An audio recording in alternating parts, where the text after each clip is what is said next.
Oh, hello, you beautiful nerds. Fancy meeting you here. Welcome to the Drunk Banthas podcast, where we talk about sci-fi, fantasy, horror, and all the popular art that we love. Also, you were drunk. Mostly drunk and mostly lagging. Mostly lagging. Yes, unfortunately, we're in California, where I guess things are just fucked up in every infrastructure right now because of, something's going on. I don't really know. But I am here. It's the fires, man. Shout out to everybody who's out there losing shit. Get well soon. People's lives are fucking ending. Shout out to all our friends who are struggling, and we know people who lost everything. So yeah, it's a really tough time for a lot of people. I am Jedi Master Grayson, your host, and I am joined as always by your co-host, Bill. How you doing? I'm doing great, man. How are you? Yeah, I'm doing all right. Yeah, it's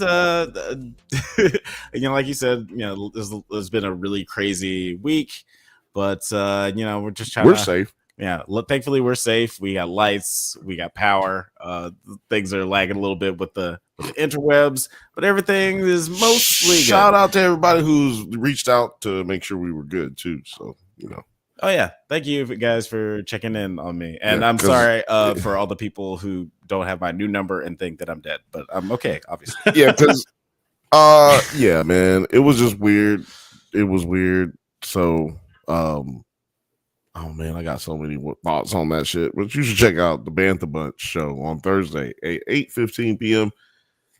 And I'll talk about that kind of stuff. Yeah, there's a very poignant episode that happened last Thursday. It's obviously fresh off of all the fire stuff, so you want to check that out. You can check that out on the live. Did you watch that? A little bit. Oh, I went off. I went goddamn ham on that one. I don't even remember. Terry, were you here for Thursday? At the bunch last week? No. I was not. Yeah, well, I forget. I just remember I lost it. And speaking of Terry's here. What's up, producer Terry? How you doing? I'm doing good. Thanks for joining us on the show. I'm assuming you're here for the Silo talk. Silo, always ready for it. This was my episode. This episode did everything I wanted it to do, and proved I was right about a whole bunch of shit. Oh, sorry, I did not mean to cut you off like that. I was about to start flowing over it. Okay. About to start freestyling. And we are also joined by Brutus. He is basically family, but y'all just hate him because he's light skinned. What's up, man? I know you're here for the Star Wars talk. Yep. Also correct. You have covered the talks. The talks have been covered.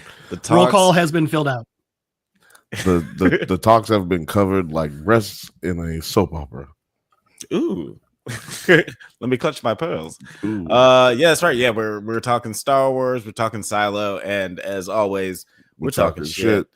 Before we get into the nitty gritty, I do want to just do a little bit of house cleaning. As always, we want to just remind you guys to consider perusing through our merch store. Go get some shit. Hats, hoodies, shirts, mugs, and all kinds of cool stuff with our stupid name on it. So just get something, you broke ass motherfuckers. No, I'm joking.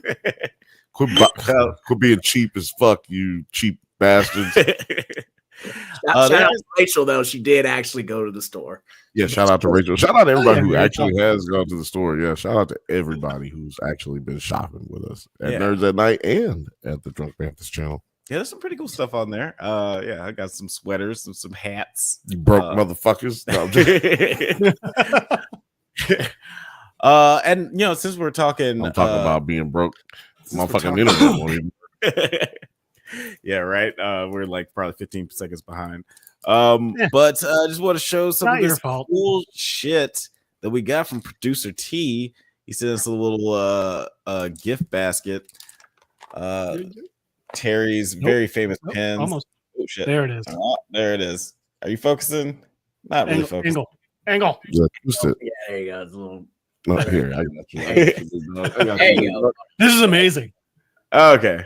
There you This go. is my favorite part of the show. That is a custom pin of I don't know who, but they wanted a chibi character of themselves. That's And awesome. so they had someone draw that, and then they gave that drawing to me, and then it became a pin. So if you have a drawing of yourself and you want that into a pin, I can make it into a pin. Look how good that kind of turns out. Very cool. I'm glad that I was feeling really bad that I didn't recognize that. These actually belong I'm glad to know that it's a custom pin. I don't know if Little Frothy's listening right now, but these actually belong to Little Frothy. She won the contest the other day. Can't get a good. Congrats, Frothy. This got a glare to it. So anyway, sending these on over to Little Frothy. There's a holiday one here.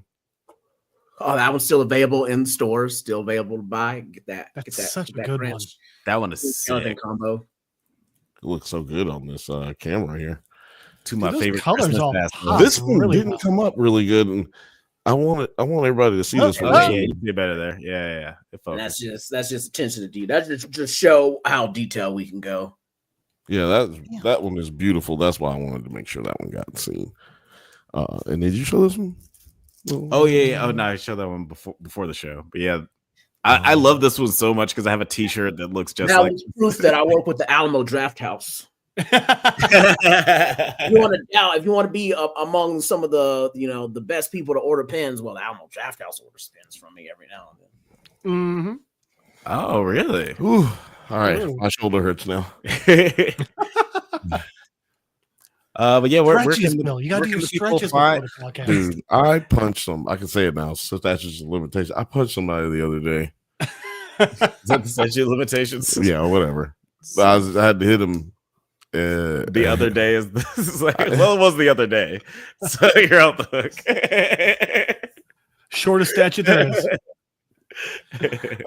Point is, I'm getting too old to do that because my shoulder hurts. It's like 4 weeks ago. That was shoulder hurts. It was the other day. Fighting is a young man's game. It wasn't 4 weeks ago, but it was the other day, and my shoulder hurts. So anyway. Thelia's in the chat. What's up, man? Thelia said the nation pushing pins like bean pies again. Y'all compared to me, I'm confident to do a few next paycheck. There you go. I actually had a conversation with my partner the other day explaining what bean pies were, where they came about, and why they were popular with the nation. Yeah, man. They're an alternative to sweet potato pies, which we should not be eating and putting in our bodies. What? I didn't know that about sweet potato pie. You're not supposed to eat sweet potatoes? You're not supposed to eat sweet potato pie, man. That's too much sugar, Oh. Beans. Well, goddamn. No. I didn't know that. Well, fuck that. No, I'm just joking. They eat a lot of pie bean in 8 years. Pie stuff like that in the Philippines, too. They got like a little... Oh, no, not Philippines. Yeah, that's almost a lot of the... You got like bean stuff, right? A lot of Asian countries use beans for desserts. Red bean paste, black bean paste. It's like everywhere. Bean buns and stuff. Like bean buns. Desserts. Americans are kind of limited. But I mean, I tried the bean stuff. Shit. It's not really for me. But I think if I had grown up eating it, I would probably. We're not limited in the South with desserts. I'll tell you that much. Alex, what are we talking about tonight, before we get to it, I just want to do some finish up the house cleaning here. I want to remind you guys. Go get a broom. Okay. Actually, I'll go on to the next one. Nice. But I want to remind you guys that the nominees for the Drunk Banthas Awards have officially been announced. That's right, the third annual Drunk Banthas Awards, aka the Drunkies, are right around the corner, and you can vote on all of the nominees on the Drunk Banthas channel and the NerdsAtNite channel. It's been kind of a crazy polling so far. If you go back and forth between the channels, it looks like Three Body Problems gonna definitely take best high concept drama, but if you go back to NerdsAtNite, it looks like Penguin's gonna grab it. So, like, guys, if you want to make your voices heard, go ahead and vote. I'm surprised by how much activity the best monkey movie category is getting. Are you gonna? It's like almost 400 votes. Are you gonna do the math on these? Who's doing the math? I'm gonna do the math on it. Yeah, I'm gonna. At first, I was gonna do it the lazy way, like a electoral college type way, but I was like, you know what? I'll actually break down the math and you're not good at math. Figure it out. But I'm just saying. No, I'm joking. I am not good at math. That is not my strong suit. I don't know how it's going. It's going to be ±3 for accuracy purposes on that. And those breakdowns. So hopefully, don't come down to the wire on any of them. Anything close? Anything close? Like I was just telling them, like, you know, I know the 3-party problem, but I'm just saying, like, is there anything that we got like a neck and neck? Neck and neck, yeah. Let's take a look. We're doing not great on the internet. That's why I didn't want to pull it up here. Yeah, I'm not pulling up a goddamn thing. This shit. But yeah, there were a couple that were like pretty close. Like again, like on Drunk Bantha's channel, Robot Dreams is winning out for best animated movie. But on NerdsAtNite, Inside Out 2 is winning like overwhelmingly. It's like 150 votes for Inside Out 2. I voted for Inside Out 2. I didn't see it. But I was like, this one deserves to win over these other ones. Disney just got me, man. They got me in the. I would say what was my favorite, but I don't want to spoil it. But favorite or I did love all 4 of those movies. Is your favorite gonna win? It doesn't look like my favorite's gonna win for any of these categories, honestly. Okay. And how do people go vote? You guys got to go to the YouTube. I mean, go to the YouTube channels for either NerdsAtNite or Drunk Bantha's channel, and go to the community page. Scroll down, you can see all of the categories in their wonderful glory. Go down to the community page, but go to both channels. Don't just go to one channel. Go to both channels. Yeah, double dip. Vote twice. Double dip. Drop the hip. With a lot of this stuff. I disagree with. Go ahead. Name some of the ones you disagree with. I'm very excited to hear which ones.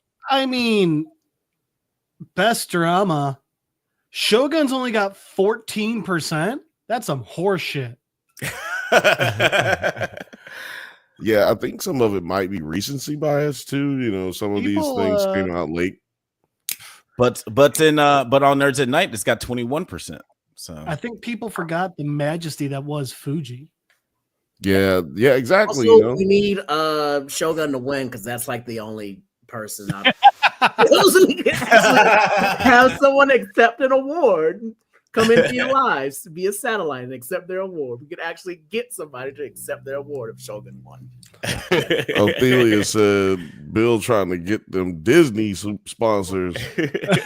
Fuji's still best. He said Fuji's still best, girl. Goddamn right. Oh, you know what?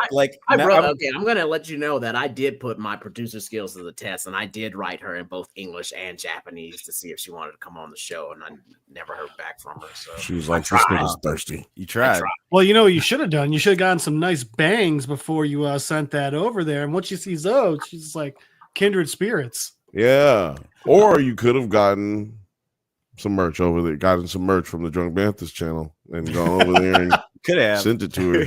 Send that to her. Send it to her signed.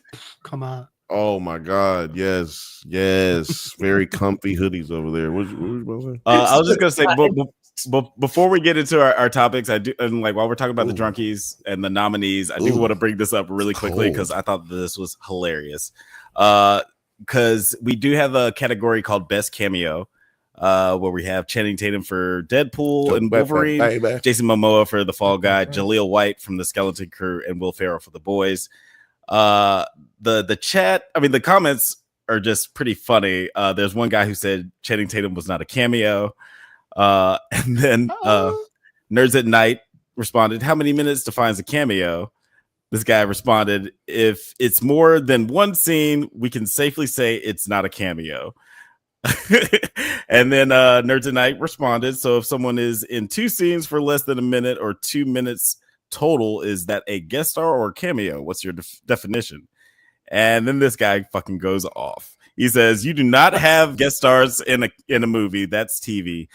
I think nerd culture has rotted our brains slightly because all Channing Tatum is a supporting character whose cast would excite the audience. The only thing I can think of it. The only thing I can think of you have a cameo with multiple scenes is if there's a appearance is a joke and it gets a callback in a later scene, usually a post-credit scene. Think Stan Lee in Guardians of the Galaxy 2. A cameo can also be a long scene. It just has to be one scene with a surprising character / actor with the potential of a brief callback later.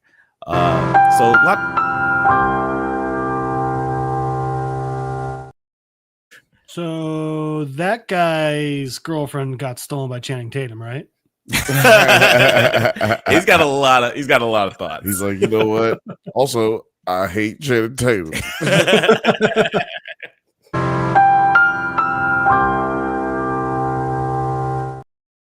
Lots of things. I don't know. I think Othelius got it. I think Othelius said it best there. Oh, what Othelius say? Go outside, man. Go outside, nerd. Get out. Go. I ain't got time to be distracted by your worthless chime-ins. Go. Yes, very strong feelings about what's a cameo and what's a guest star. But let us know what you feel about it. Go out there and vote for who you think is the best in all categories. What up? What up, Fifth Bantha? What up, fam? I guess we should get into our first topic of the night. Let's go around the corner to Jeff's comic book corner. Jeff, man, where's the Reading Rainbow song at? Man, master of the segues tonight, I gotta say. Oh man, I'm doing such a good job. Amazing. All right, so we're going a little more mainstream on this one. We're doing Teenage Mutant Ninja Turtles Power Rangers crossover. So this is just one of the more ridiculous books I've ever read. And before I get into it, I just want to show. So you have standard covers, but then there's also variants covers, which you get, different artists and people to come in to do.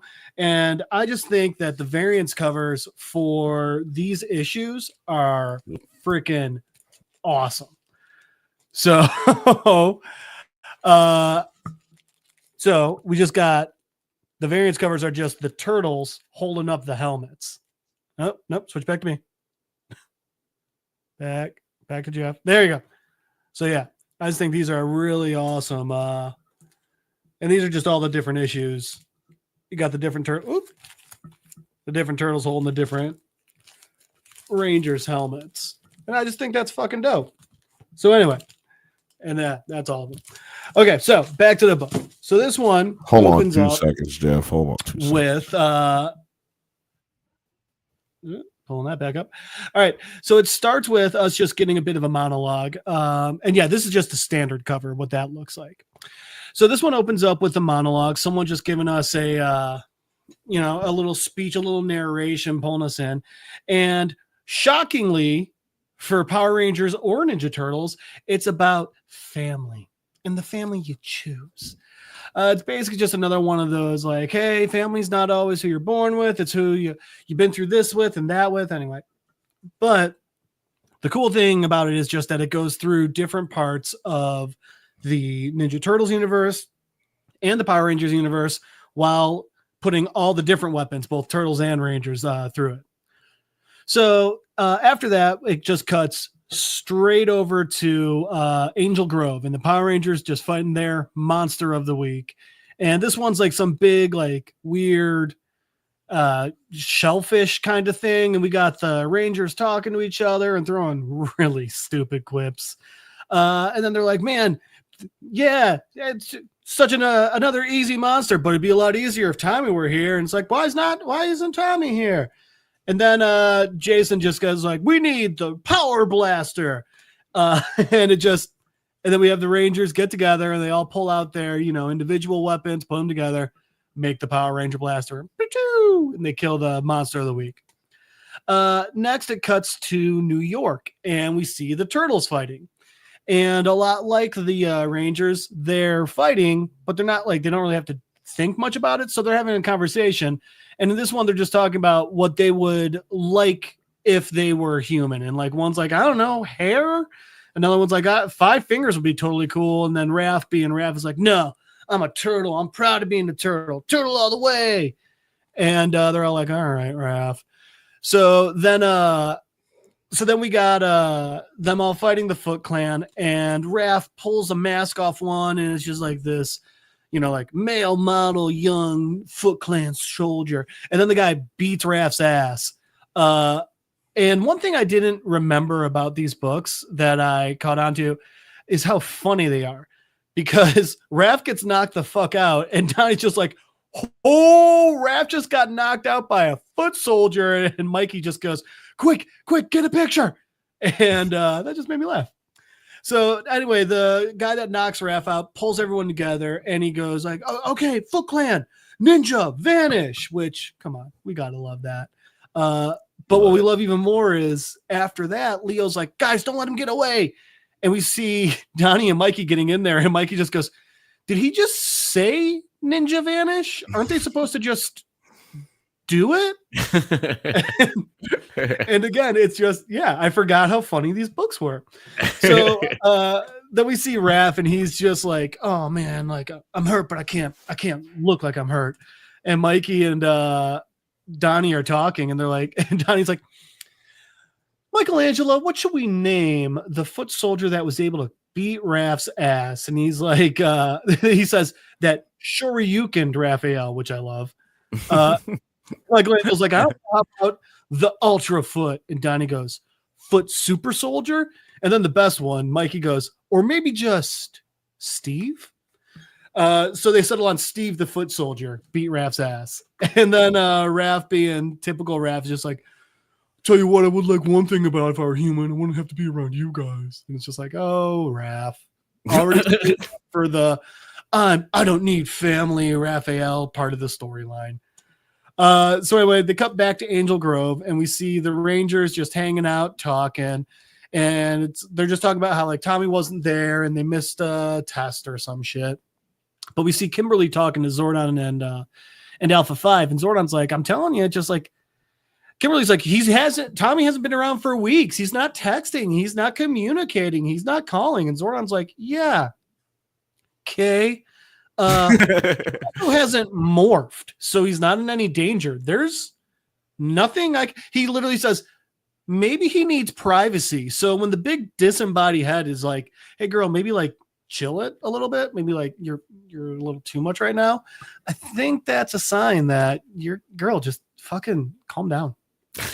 So from there we cut back. Concerned that she hasn't heard from him in a few weeks. It's like, I mean, maybe he's just not that. Maybe he's not that into you. You ever think that, Kimberly? You ever seen that movie? Good movie. Well, she's about to star in it. So anyway, we cut back to New York, and now we see the Foot Clan, and we see this girl. We find out later this is Karai, which, if you don't know Ninja Turtle lore, there's a whole thing with Karai. But for a long part of it, she's basically Shredder's number 2. But so while Karai's talking, we find out that the guy that beat Raph's ass is that's Tommy. So for some reason, Tommy's in New York and a part of the Foot Clan. So Karai keeps talking with him, and she's like, I've got a special mission for you. And Tommy's like, she's like, but first I want to know why are you here? What do you want? Why'd you come here? And Tommy's like, no one ever cared about me, and people always just looked down on me. But then I heard of the Foot, and in the Foot, I heard there's a place where you don't just need to survive, but you can make it, and like you can take what you want, and like as long as you can fight. And if there's one thing I know, it's how to fight. And Tommy's being brooding as well. So basically, they're just setting up the 2 brooding characters. From there, we see Tommy start to break in and go all ninja-like to break into this facility. And he gets into it, and he steals the MacGuffin. And the second he grabs it, the turtles are there. And they're like, wow, you're really not that sneaky. You're actually a pretty shitty ninja, dude. And so eventually Leo's like, let's get him. And, Mikey yells, Cowabunga. And as he does, Tommy yells out, Dragon Sword, and morphs. And I swear to God, I could not read this book without hearing the Power Ranger theme song in my fucking mind the entire time. It was horrible and amazing at the same time. Just seeing these panels, I just heard the phrase "Up to you." I mean, yeah, they literally put out. They have all of them doing their actual sound effects. Like if you see Kimberly's little onomatopoeias. yeah, and it's so funny that they actually made it. Anyway, so the interesting part here is Mikey's like, no way, he's a Power Ranger, and they're all like, oh, of course. So that's the cool thing is like, so it turns out like, okay, the Power Rangers have been known in this universe. So anyway, so they start fighting, and Tommy starts like doing some backflips and shit and getting away. He's like, oh, you're too slow, not good enough. And then Raph runs up out of nowhere, and then Raph starts kicking Tommy's ass. And as this is happening, we see outside, all of a sudden the Rangers, the rest of them, they, I don't know, teleport in? What do you call what they did? I mean, it wasn't actually, I don't know. They beamed down. Yeah, I don't know. You know, like when they teleport in, but they all got their individual color to morph them down, to like teleport them down, I guess. I don't know. Yeah. They teleport in and they're looking around. They're like, where's Tommy? And Kimberly's like, I don't know, but if you morphed, you must be in danger. And so at that exact moment, the turtles knock Tommy out the fucking door. So now we got the turtles and the Rangers standing off. And again, they just go funny because Mikey just goes, Donnie, quick, take a picture. Meanwhile, the Rangers are like, huh, ninja tortoises. And the Black Ranger's like, man, Finster must really be running out of some ideas here. So, yeah, just funny little quips that I ended up very much enjoying. And then we get a very iconic panel of just go Power Rangers and Turtle Power. And then they all start fighting. But then we get a full page of panels for each of at least the turtles. And it's each of them paired off against who you would think they would be. So Leo's obviously going against Jason, and they're talking about, man, that's a nice sword. And then we got Donnie versus Billy. And they're sitting there, and like Donnie won't stop asking him questions. He's like, are your powers scientific or magical? Are you guys aliens or da-da-da? And Billy's like, these guys are like a lot smarter than Rita usually makes her monsters.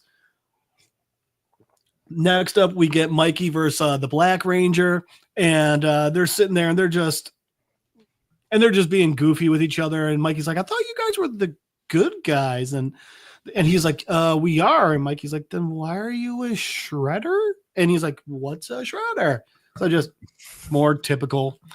And then the last page, we get Tommy and Kimberly's just bitching him out. She's just like, what are you doing? Why are you here? Why are you with weird turtle people? And Tommy's like, listen, I know you shouldn't trust me because I've done everything to be untrustworthy, but please trust me. And Kim's like, okay. So just why not? Then Raph jumps in and Raph starts trying to fight Tommy. But the second he does, Kimberly and Trini start taking on Raph. So Raph's fighting both of them at the same time while Tommy just teleports away. And then love that because they have the same weapons. Right? And see, they're thinking. I love that. And then we just see someone looking through binoculars at them, and it's Karai. And someone's like, did Oliver get what I needed? She goes, I believe he did. And it turns out it's Shredder. Shredder, shockingly, is like, good. Oliver will be mine to control. And that's the end of this issue. And I did send one extra picture. And this is just a picture of, speaking of the Alamo Draft House earlier, these two pose. So the Alamo Draft House paired with a company in Austin called Mondo that makes them amazing movie posters. And they used to be all very limited runs, like maybe 150. And these two are from one of my favorite artists of theirs, Matt Ryan Tobin. And I got both of those in my fucking living room, and I love them. Yeah, right on. Yeah. Oh, man. Thank you, man, for taking us down your comic book corner. Of course. And next week we'll have issue 2. Oh, I'm so excited about it. That one comment's been up there the whole time. That was just like that. That was a perfect like little teaser to get me excited about the comic, because honestly when that came out I was like, I'm not interested at all, but right, like that was pretty funny. Yeah, I think I actually kind of want to read it. But and more it's only 5 issues. Kind of like when the turtles like get involved with shit. It's just always really funny, and just want to see how powerful the Ninja Turtles are. It's just like, yo, they're strong enough to go against like fully morphed up Rangers and kind of fight against them. Like the Turtles can beat up on Batman occasionally. Like you can't really fuck with the Turtles. And it's also fun seeing how they blend the worlds. Like with Batman, his rogue gallery got mutated. Mm-hmm. So like literally we had a penguin, and then just imagine all of his other rogues as different random animal people hybrids. It's awesome. Like honestly, yeah, that sounds pretty dope. Is that so? That's what happens in the Batman versus TMNT comic. At least the first one. I don't remember if that happens in the second one. Okay, yeah, those crossovers, like the imagery is always so cool. But animated series. Oh, that's right. They did, didn't they? I forgot about that. Yeah, like the Batman one. Yeah, and Shredder, he fucking smoked Batman on their first. Oh fight. Yeah, he smoked that dude.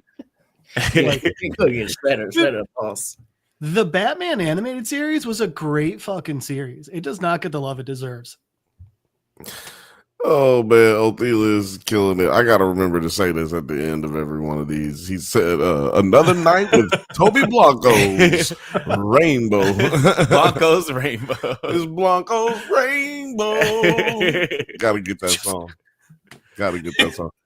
Blanco's Rainbow just sounds like a rainbow, but it's just 6 white lines all stuck together. Cocaine up in the sky. Put a blunt in the sky. I can get twice as high. Guys, let us know how much you enjoyed Just Comic Book Corner tonight. If you're excited about the next issue, I definitely am. Let us know if you're fans of TMNT or Power Rangers. Blanco's Rainbow. Blanco's Rainbow. Well, we had some TMT conversation in the comments. You couldn't see it. Oh, was that? Oh, yeah. It did light up a lot. You know, let's see what's going on in here. Producer T did say he does like the Turtles. Keep going down from there. Bill said I started that one. Ralph is my favorite, but they always try to make him seem like a bitch most recently. Excuse my grammar. But the reason why is because they're always like, well, Raph is like army of one. And it's like, no, we're supposed to, your power comes from family. They were, you know what? I'm just realizing. I think Fast and the Furious franchise owes Turtles some money for all that family shit, you know? They really do. I mean, honestly. And I feel like one of the TMNT movies, like you said, like the Raph Lone Ranger storyline is kind of been beat to death. But the newest TMNT movie though was produced by Seth Rogen. I feel like they kind of leaned off of that a little bit, where he's just more just like excitable and just has a lot of anger issues and just needs an outlet for that, as opposed to just being like an asshole to all of his brothers. Well, I said this when I saw it, and I stand by this. I feel like it's the first Ninja Turtles, any animated, any live action, any of that, where they actually feel like teenagers. Yeah, it was very well done. Like it felt very, very natural. The Ron Kills said Casey Jones was based on Jack Burton from Big Trouble in Little China. I could see that. I didn't know that, but that's awesome. All right. That totally makes sense. Man. Yeah. The foot was making fun of the hand. Yeah, like the TMNT. I think that's one of the things why it endures. Is that where Invincible Fight Girl got it from? Well, I think they were they were making fun of both. We actually had this conversation on one of the episodes. Go check that episode out. The Invincible Fight Girl. It all comes together like butt cheeks. But we're gonna go ahead and move on to our first topic of the night. That's right. It's time to go way far into the past in a galaxy far, far away, and we're gonna talk about Skeleton Crew. For the listening audience, we're talking about Skeleton Crew. We're talking about Skeleton Crew. That's right. Star Wars Skeleton Crew, episode 7. We're going to be So much trouble. Before we get into the nitty gritty, let's do initial thoughts real quick. Brutus, what were your initial thoughts on this episode? So a good amount of the episode, I was like, oh God, are we falling into that trope, that Disney trope where we got a good series and we got some stuff that we're enjoying, but like when we start hitting those crucial episodes, episodes 6 and 7, it starts to let down. And the opening of the episode, I was really worried about that. It wasn't until about halfway through when Jude Law takes over as captain again, where I'm like, all right, maybe we're doing something with this one. And I did like how it ended. So it started off with, I was very worried, but it ended up with me being like, okay, all right, you got me. I am so far not upset. There's not a single episode I hate, which is saying a lot for recent Star Wars shows. It really is. Yeah, that honestly, that's saying a lot. They haven't been batting 100 lately, but I have been enjoying this as well. I like this episode, but just how short it is kind of made me think about what we said last week, and maybe think like this episode and last episode could have been combined into just like maybe like a 90-minute epised, or not even a 90-minute episode, like a 80-minute episode, and it would have been just honestly, like so satisfying. They could have gone to 50 minutes and trim some of the fat. Yeah, actually, yeah, that's true. Like they could have cut this down to a nice, just like hour-long episode, but unfortunately, we just got 2 episodes that just kept us wanting more. I don't know if that's an indictment of the show or if it's praise of the show for making us want to tune into the next episode. But what do you think, Bill? What were your initial thoughts? Initial thoughts are that this episode was not what you would expect necessarily out of a penultimate episode, but I don't know if any of y'all already said this because I wasn't listening. But what's so funny? No, yeah, I wasn't listening, but yeah, I do feel like it's still a pretty decent show. You know, like I was still thinking about it, like it's for me. It's not made for me, right? Right. So I just look at it like, okay, do the kids like this shit, or is it just, bullshit? Right. Well, no, the kids seem to like it, and it's got raving reviews online. I'll be curious. I mean, Jeff probably already looked it up, but I'd be curious as to what people are saying about it. But I think so far, so good on this one. They've done a pretty damn good job. If I was a kid, I'd be like, "Oh, I wish I got into a spaceship." Yeah, I think that they've done something that, like to your point, like there's a lot of people who've been trying to emulate what Stranger Things did. Like have this show that stars kids but is inherently mature and has this like crossover relatability where both adults and kids can enjoy it. This is related, like we relatable. Yeah, just like us. Just like we're relatable. Just like we're us. so relatable. But yeah, let's get in. So Terry, I'm curious. You still haven't watched Skeleton Crew, right? Yeah, I'm about as caught up on Skeleton Crew as Jeff is on Silo. That's good. That's y'all are neck and neck. That's a good one. They're racing each other. But, y'all can finish it at the same time. My overall thought of the show and what you guys have been saying about it, I was like, it just seems like Star Wars is trying to get back to its roots, and people want to keep forgetting Star Wars' whole roots was to sell fucking toys to kids. I'm talking about, baby. Yeah, give me them goddamn toys. George Lucas said, I want to be a toy maker and I want to sell shit to kids. What can I make? And he made Star Wars, and fuck, everybody has Star Wars toys. Star Wars is still one of the best fucking toy franchises you can make. And the franchise making this show to appeal to more kids to be like, yeah, go into space, pump up all them Disney universes that they got out there. It's good marketing to me. And you know what? Any people buying Star Wars toys still? I don't know. I just feel like they've really lost their luster. Sorry, I just wanted to say I remember when the goddamn when we got a Millennium Falcon when we got great day. X-Wing, like what? Oh man, elated. We didn't get toys like that. We had to go. We had to wait for Christmas, and then if we went to the toy store, we had to get. We had to combine our shit because we could only get something for $7. Yeah, we had to agree on the Han Solo. Yeah, toy. we get $7 a piece. We got $14 between us now. See, if we both work together, we might be able to get a GI Joe in this. And though I will say, even though Athelia said they need to make money, and like you said, Terry, of course, this is Star Wars is all about selling toys. But to be fair, as the toys that made us TV shows taught us, there are so many things that so many TV shows and movies from our childhood that we love so much, even though they were just trying to sell toys to us. So you can get good stuff out of these shitty people who are just trying to sell toys.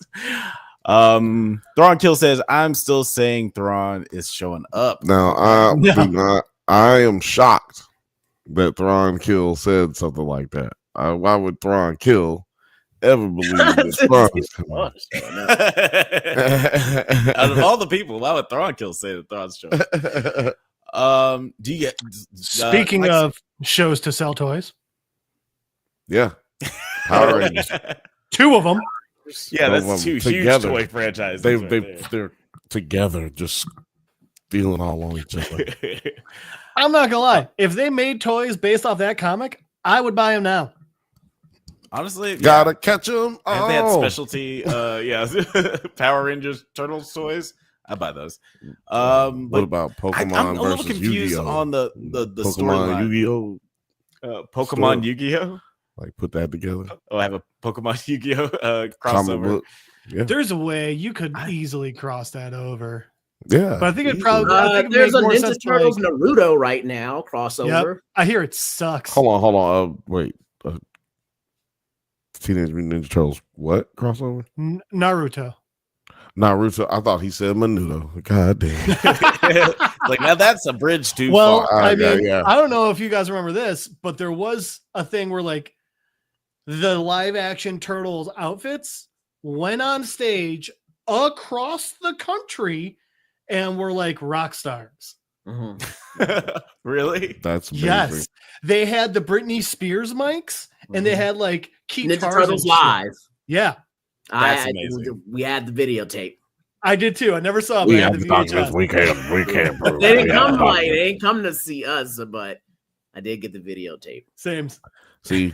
Oh, and speaking of other toys that you would get, I randomly saw this at Walmart, and I was like, "Streets of Rage toy? Why did they never make this when I was a child?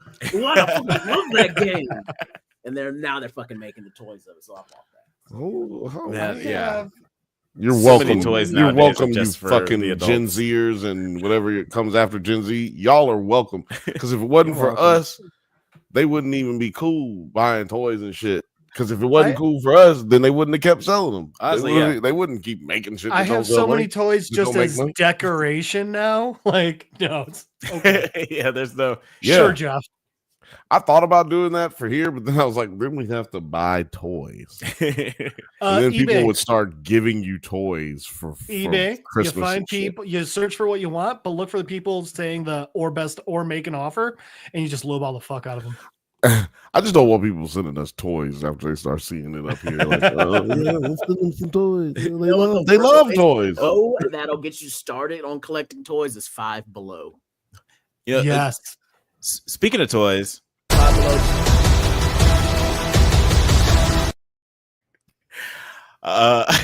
so at the beginning of this episode, the parents send out pirates. Space pirates. Space pirates. The parents send a transmitter into outer space, but are discovered by the security droids. The pirates arrive at Aten at the same time as the Onyx Cinder, resulting in the latter's capture. This was like an interesting moment, like with all this happening, where the kids and Jod end up encountering each other again, and Jod's still pulling his Captain Jack Sparrow bit to weasel his way out of shit. I was laughing so hard at that. So when he sent the one ship in, and then it just like disappears, and he's just like, we should probably send another. One, that alone I laughed at, but then when they're like, fuck, airlock him, throw him out the airlock. I didn't have my subtitles on. I didn't know he was saying defensive grid. I thought he was saying defensive quip. And I thought he was like, it's just like a defense mechanism, but it's like a quip. It's fine. It's a defensive quip. Don't kill me for it. And that made me laugh even harder. Defensive quip. Defensive quip. Yeah. So I was pretty happy with that part of the episode. Yeah, I really like this moment. I like all the Jude Law, Captain Jack Sparrow moments where he's just very Britishly trying to talk his way out of these situations. Shout out to all our British people who are watching. We get you up early in the morning here, right here. Oh yeah, we do have a substantial amount of British. I was going through the NerdsatNites fandoms, and I was like, "Where's everybody come from?" We have strangely, it's Australia. We have a lot of Australian fans too. But right on. Does one of you have an extra home I can have? I don't want to live here. Yes, yes. But yeah, no, I just realized it the other day because one of our subscribers, James Morgan, yeah, he comes in every Thursday and he's like, "Yeah, you guys start my morning every morning. I get up and you start my morning." He's in the UK, and I'm like, "So we're a late night show here." But then we're a morning show for other morning. Yeah. Some people are like, "Oh man, I can't finish this episode. I got to go to bed." And he's like, "Oh man, I can't finish this episode. I have to go to work." Or like they could be at work. They might be like on their morning commute listening to us. We could be there. No, he's said before, like, sorry, I got to turn you off. I got to go to work now. Oh my God. Yeah, he's like on his way. What else happens? Well, no, like you can say how you felt about this whole, like, how are you feeling about Jude Law's Captain Jack Sparrow's bit and this whole? I don't know. I don't really feel like I see it as Captain Jack Sparrow. Really, I guess I see it more so as like the Treasure Island story. I look at it more like Long John Silver. Yeah, like I understand the comp, but I'm looking at it more like Long John Silver. Long John Silver, he pretends to be good friends with with Jim. Jimmy, Jim. I'm Jimmy, Jim. He also pretends to just be a lowly, like just the cook, just the galley chef. Right? Like, he doesn't know anything. Like he doesn't have any say in what's happening. Yeah, right. He's just along for the ride, like everybody else, lad. And I just feel like that's what the turning point we're at here with this. And now he's back with his crew, right? And they're like, "No, fuck you," which is really similar to Treasure Island. I watched it enough. I watched it the other day just to see if there was a lot of similarities. And I was like, "Yeah, no, I'm on point with this." Oh, there. Wait, which one did you watch? Did you watch one for Treasure Island? I had to watch the 1960s one or whatever because. Oh, dude, give Treasure Planet a watch, especially for this. Oh yeah, no, I've seen that. No. I mean, like, I'll watch that on like a monthly basis. Yeah, I love that one. They say that's the one that killed that type of animation, but bro, yeah, that one and May were just like a 1-2 combo that just was everybody's like, we're not doing this anymore. Yeah, which was sad story. Good movies, bad times. Treasure Planet, the theme song's Goo Goo Dolls. That's like white boy crack. I mean, come on. Yeah, what are you gonna do, man? Yeah, the Goo Goo Dolls and Creed killed that form of animation. And do you know how they did it? With arms wide open. God damn! They did it with their arms wide open. So after realizing that the Onyx Cinder is the key to bypassing the planet's defense barrier, Jod kills Brutus when the children incapacitate. Which was badass for a kid show. Yeah. He shot him in the head. You know, honestly, I pulled this clip because it reminded me of that scene from Andor where he just like all of a sudden shoots the dude at the end of that like heist episode. I'm just gonna play it real quick. Liz, thank you. Oh, our nips just touched. Mine are so hard. Mine are different sizes. Coming in and wiping out all of the remaining buildings to fuel my rail. Oh, hey, we're back. I am. So you can see how like a lot, how brutal that scene was, and like the comparison. Why would you like, do that? I'm having like serious anxiety problems with this technology not working right, and then the fucking soundboard's not here, and then I'm sitting just here. You watch. There's gonna be a day where Alex is gonna hit something wrong, and it's just gonna fucking clip that, and it's just gonna be a circular. It's just gonna be that over and over and over and over and over until I eventually just take my own life. Are you mean my nightmares? You mean the nightmares that I've had for the last 6 weeks? You're ruining my wedding vows. Thelia said, RS, delete this clip from existence and my Aries. life is yours. Aries, sorry. Yeah, he's straight up calling the god of war on you, motherfucker. Yeah. He's calling the god of war. Anubis, save me. Oh man, I'm sorry, Athelius. No, you're not. A little bit. Don't be lying to Athelius. Yeah, seriously, don't lie, man. Don't lie. Didn't see that coming. So that was Where honestly and fucking just pops Brutus. That was a great fucking scene because again, like, yes, this is a kid show, but I mean, he's killing people. He doesn't care. He's not holding back. He has so far thrown someone out an airlock. He has shot someone in the head and released a pool of acid on an entire group of people. Jude Law isn't fucking around. Like, we forget that, but yeah, we forget how brutal he is. He's and I love the fact that he is just willing to go there, just like straight up kill somebody in cold blood. Like it's not common in these kind of characters in Star Wars. His blood was cold. His blood was cold. He's a reptile? Cold. Yeah, that's a whole. Or was he standing in cold blood? I thought he was a bat. Yeah, he's in a vac. He's amphibious. I'm sorry, I didn't watch this episode. I don't know what's going on. No, I'm joking. I'm joking. I watched the episode. Morgan said in the chat, keep this clip forever. So, you know, it's 50-50 split with the votes. Nah, don't say that because niggas are gonna come in here bombing the comments. Get rid of that shit, motherfucker.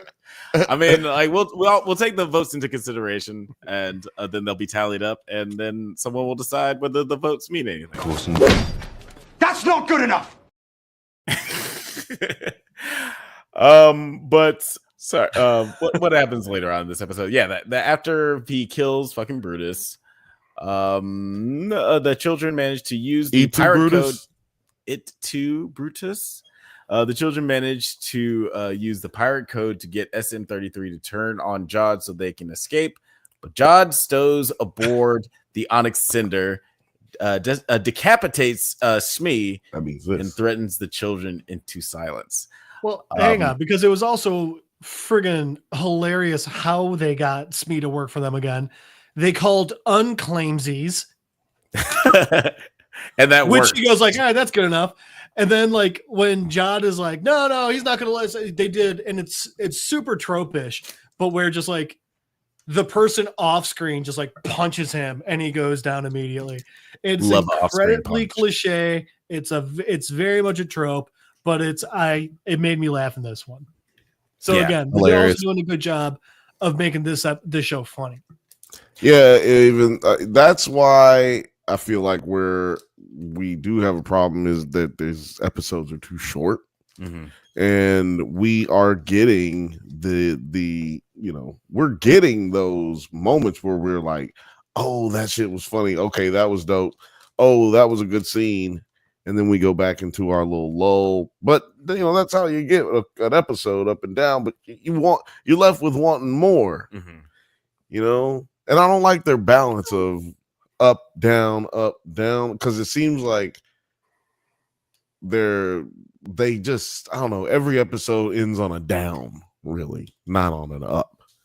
And it's like, so now I know when the episode's about to end. You know what I'm saying? Like I know every single episode when it's about to end because it's like, oh, they're doing this weird, let's put a button on it type shit for this episode instead of just, having the episode play itself out. So it's like this weird pacing thing that's going on if I have to complain about something. It's funny that you say that because like the last 3 episodes I've had like a feeling of they better not end it right here, and then that's when the episode ends. Yep, exactly. I said the same shit, man. Well, I stopped saying that 3 episodes ago because I was like, "Oh, here it comes." Well, and the funny thing is, we're complaining about it, but at the same time, like 30 minutes, 24 minutes with commercials is a standard episode length. So that's the other part. Is like, so I think that's part of why it's so obnoxious. Is we know you can make a good show in that amount of time. Mm-hmm. We know it's possible. Honestly, if they had just, I think they would have fixed everything. Maybe not everything, but a lot. If they just had this be 2 episodes longer and stretched and just had each episode the same length and stretched the story out. Like, I mean, you don't even really need to stretch it out. Just even it out. Yeah. Well, now that you said that, it makes me think, are they just like, are they fishing for best comedy Emmy nominations? So because like comedies have to be half hour, so like are they just trying to make but they're not even show? But that's the thing, you don't have, you're not at the behest of commercials, so why not? Which now they do have commercials. Remember I was saying when they first came out with Disney Plus, I said they shape these series as if they're gonna have commercial breaks, and now what do they have it on Disney? They have commercial breaks on Disney Plus. Yeah. But my point is they have the benefit of not having to be at the behest of advertising during the show being on. So because it's on streaming, why not just make a 27-minute fucking episode instead of making me watch 10 minutes, 9 minutes of trailers after, like, they're cheating. They're cheating us out of actual television. Oh, absolutely. Yeah.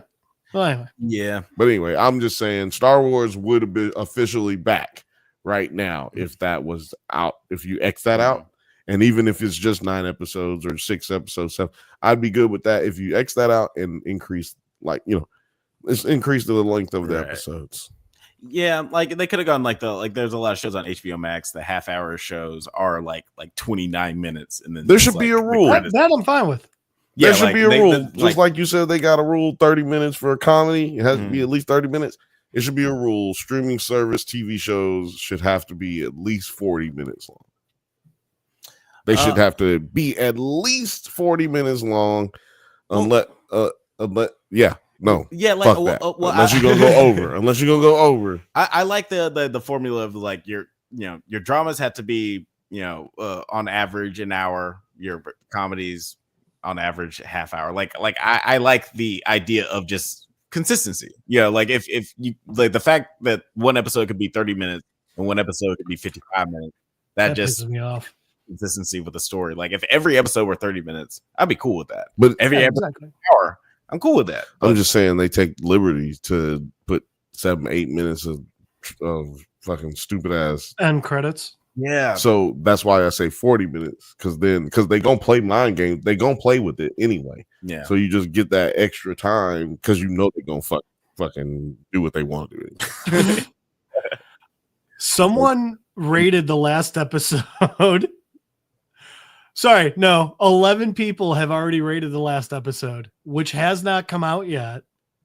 So the episode coming out, it comes out tomorrow night, has 11 votes, and it's a 10. Perfect 10. Are those people in Australia? Maybe it came out in Australia already, or maybe it came out in the UK already. I don't know. I that's guess why we talk about it first, though, because it does come on Tuesday. So that's why we talk about it first. And that is the finale, right? The next episode. Yeah, next episode is the finale. Hey, so maybe, hopefully, the finale fucks. But in this one, so they get through the cloud cover and everything, and they finally get to Atten, right? Mm-hmm. Alex, this is a then you continue. Oh no! Sorry, I thought you were gonna extemporize. Yeah, we were like, notes. we were at bated breath. We were like this. Yes, yeah.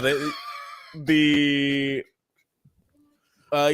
security droids. So the security droids question the parental figures, and the supervisor is heard announcing the arrival of the Republican emissary, which is the kids and Jod. After Jod has taken them. I thought you don't have the notes. How do you know those parental figures? How do you know that? Because Alex already said that before we go. Oh, okay. Again. Jod poses as the Republican emissary to gain access to Adn's vaults, and the children are briefly reunited with their parents before Jod approaches them with the lightsaber drawn. Now, I thought this was kind of silly. Him just drawing the lightsaber, it kind of reminded me of the end of Solo when Darth Maul decides he's gonna draw his lightsaber.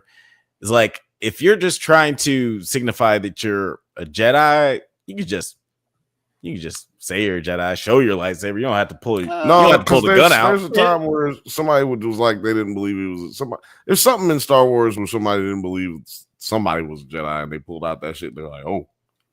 Well, it also, really to me, Jedi. especially because he was walking towards all of them, felt a lot more like a certain someone going into a temple and saying hi to all the younglings. You know what? That's true. Yeah, that was kind I of. have a theory. I think that he was a youngling, and he doesn't look comfortable holding the lightsaber. Okay, yeah. So I disagree. I think he does look comfortable holding it. I think he's had training. I'm glad that you guys brought this up. Yeah. I'm glad you guys brought this up because I have done no outside nerd research. Me I have either. no idea what time period this falls into. Do you know? Oh, I do know what time period we know it falls in, like the Ahsoka. This is between Return of the Jedi and Force Awakens. Yeah, this is like Mandalorian, Boba Fett, the this Ahsoka, is 6.5 era. all that. Okay. Luke is alive. Gotcha. Somehow Palpatine returns. So he could be like you guys said, like just Order 66 survivor or something like that. Yeah, nigga. That's what we said. We are agreeing. No. What's it say? We're just kill. arguing on different phases of training that he got. Right. Yes. And so I just believe that he was he got a little training. I'm not saying he looked uncomfortable in the sense that he just kind of had it all hanging out to the side and shit.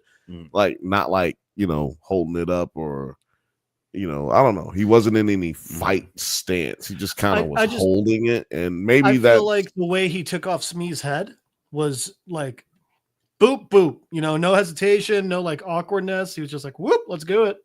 Yeah, definitely. Yeah, there are and I guess I don't know how much regular sword play is known in the universe outside of Star Wars or outside of Jedi and Sith. I mean. Yeah, like at least in the deep lore, there there's sword play with vibro blades, and that sounds like a sex toy. 100%. Hey, ask George. Yeah. You know what? You know what? Ask you know George. what? You know what planet they get that from? Adam and Eve.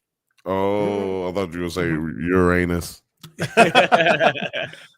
No, that's where all the old defective ones go.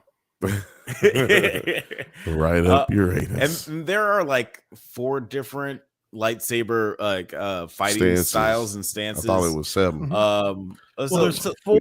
There's 4 main ones that Jedi are taught. There's a couple more that Sith are taught.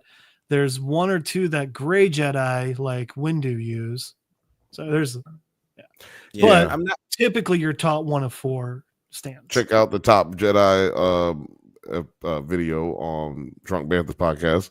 Go check it out on Drunk Banthas channel. Yeah, I'm sure somebody is going to say in the comments what fighting stance he used. But Thrawnkill, it matters. Whoever is gonna put it in doesn't matter what your name. Thrawnkill says Neil's dad is the only parent we didn't see at end of episode 7. Maybe he shows up to save everyone. Yeah, we didn't see Neil's dad. We haven't seen Neil's dad since the beginning, if I'm not mistaken. Since they got to missing it. It seems like everybody only gets one parent that gives a shit about them. Well, it is Disney. Well, no, in that case, he's ahead of the curve. Then when his mom was just passed away, we know that, right. And then, which I don't know, how do these people got diseases and stuff, and they can put computer chips in your brain? I don't know what the fuck, but anyway, got visors for eyes and shit. Anyway, she's dead.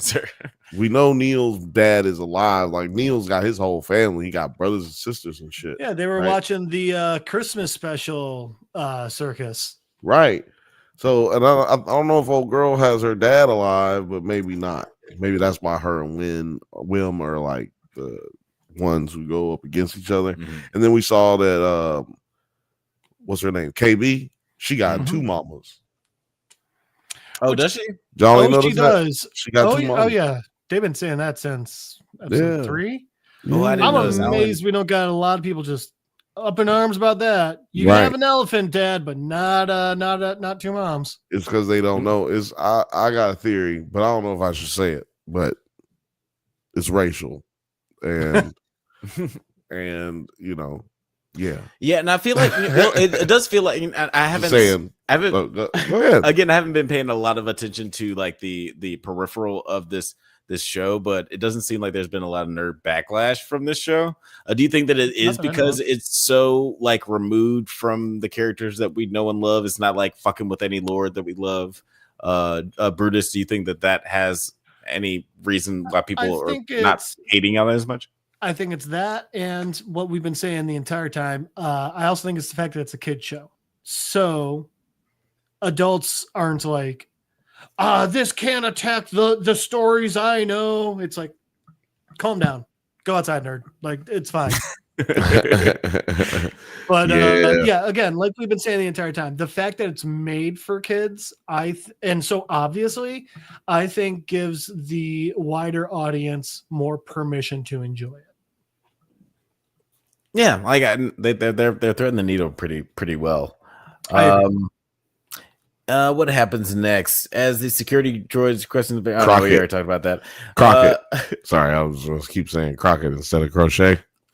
I'll tell you what. One thing this episode did, it made me understand better how much treasure was supposed to be on Treasure Island, because that vault was huge, and there's over 1,200 of those. Yeah, boy. I was like, God damn.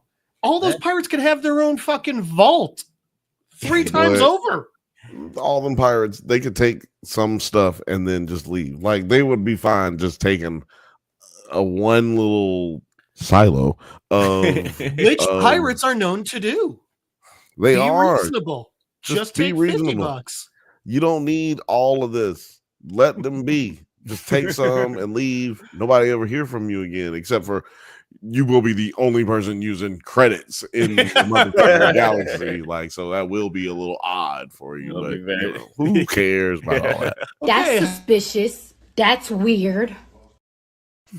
Someone goes to buy a new house and it just pulls out just like buckets, literal buckets of these fucking things. No, I didn't hear about what happened at Adam. So can I have this house now?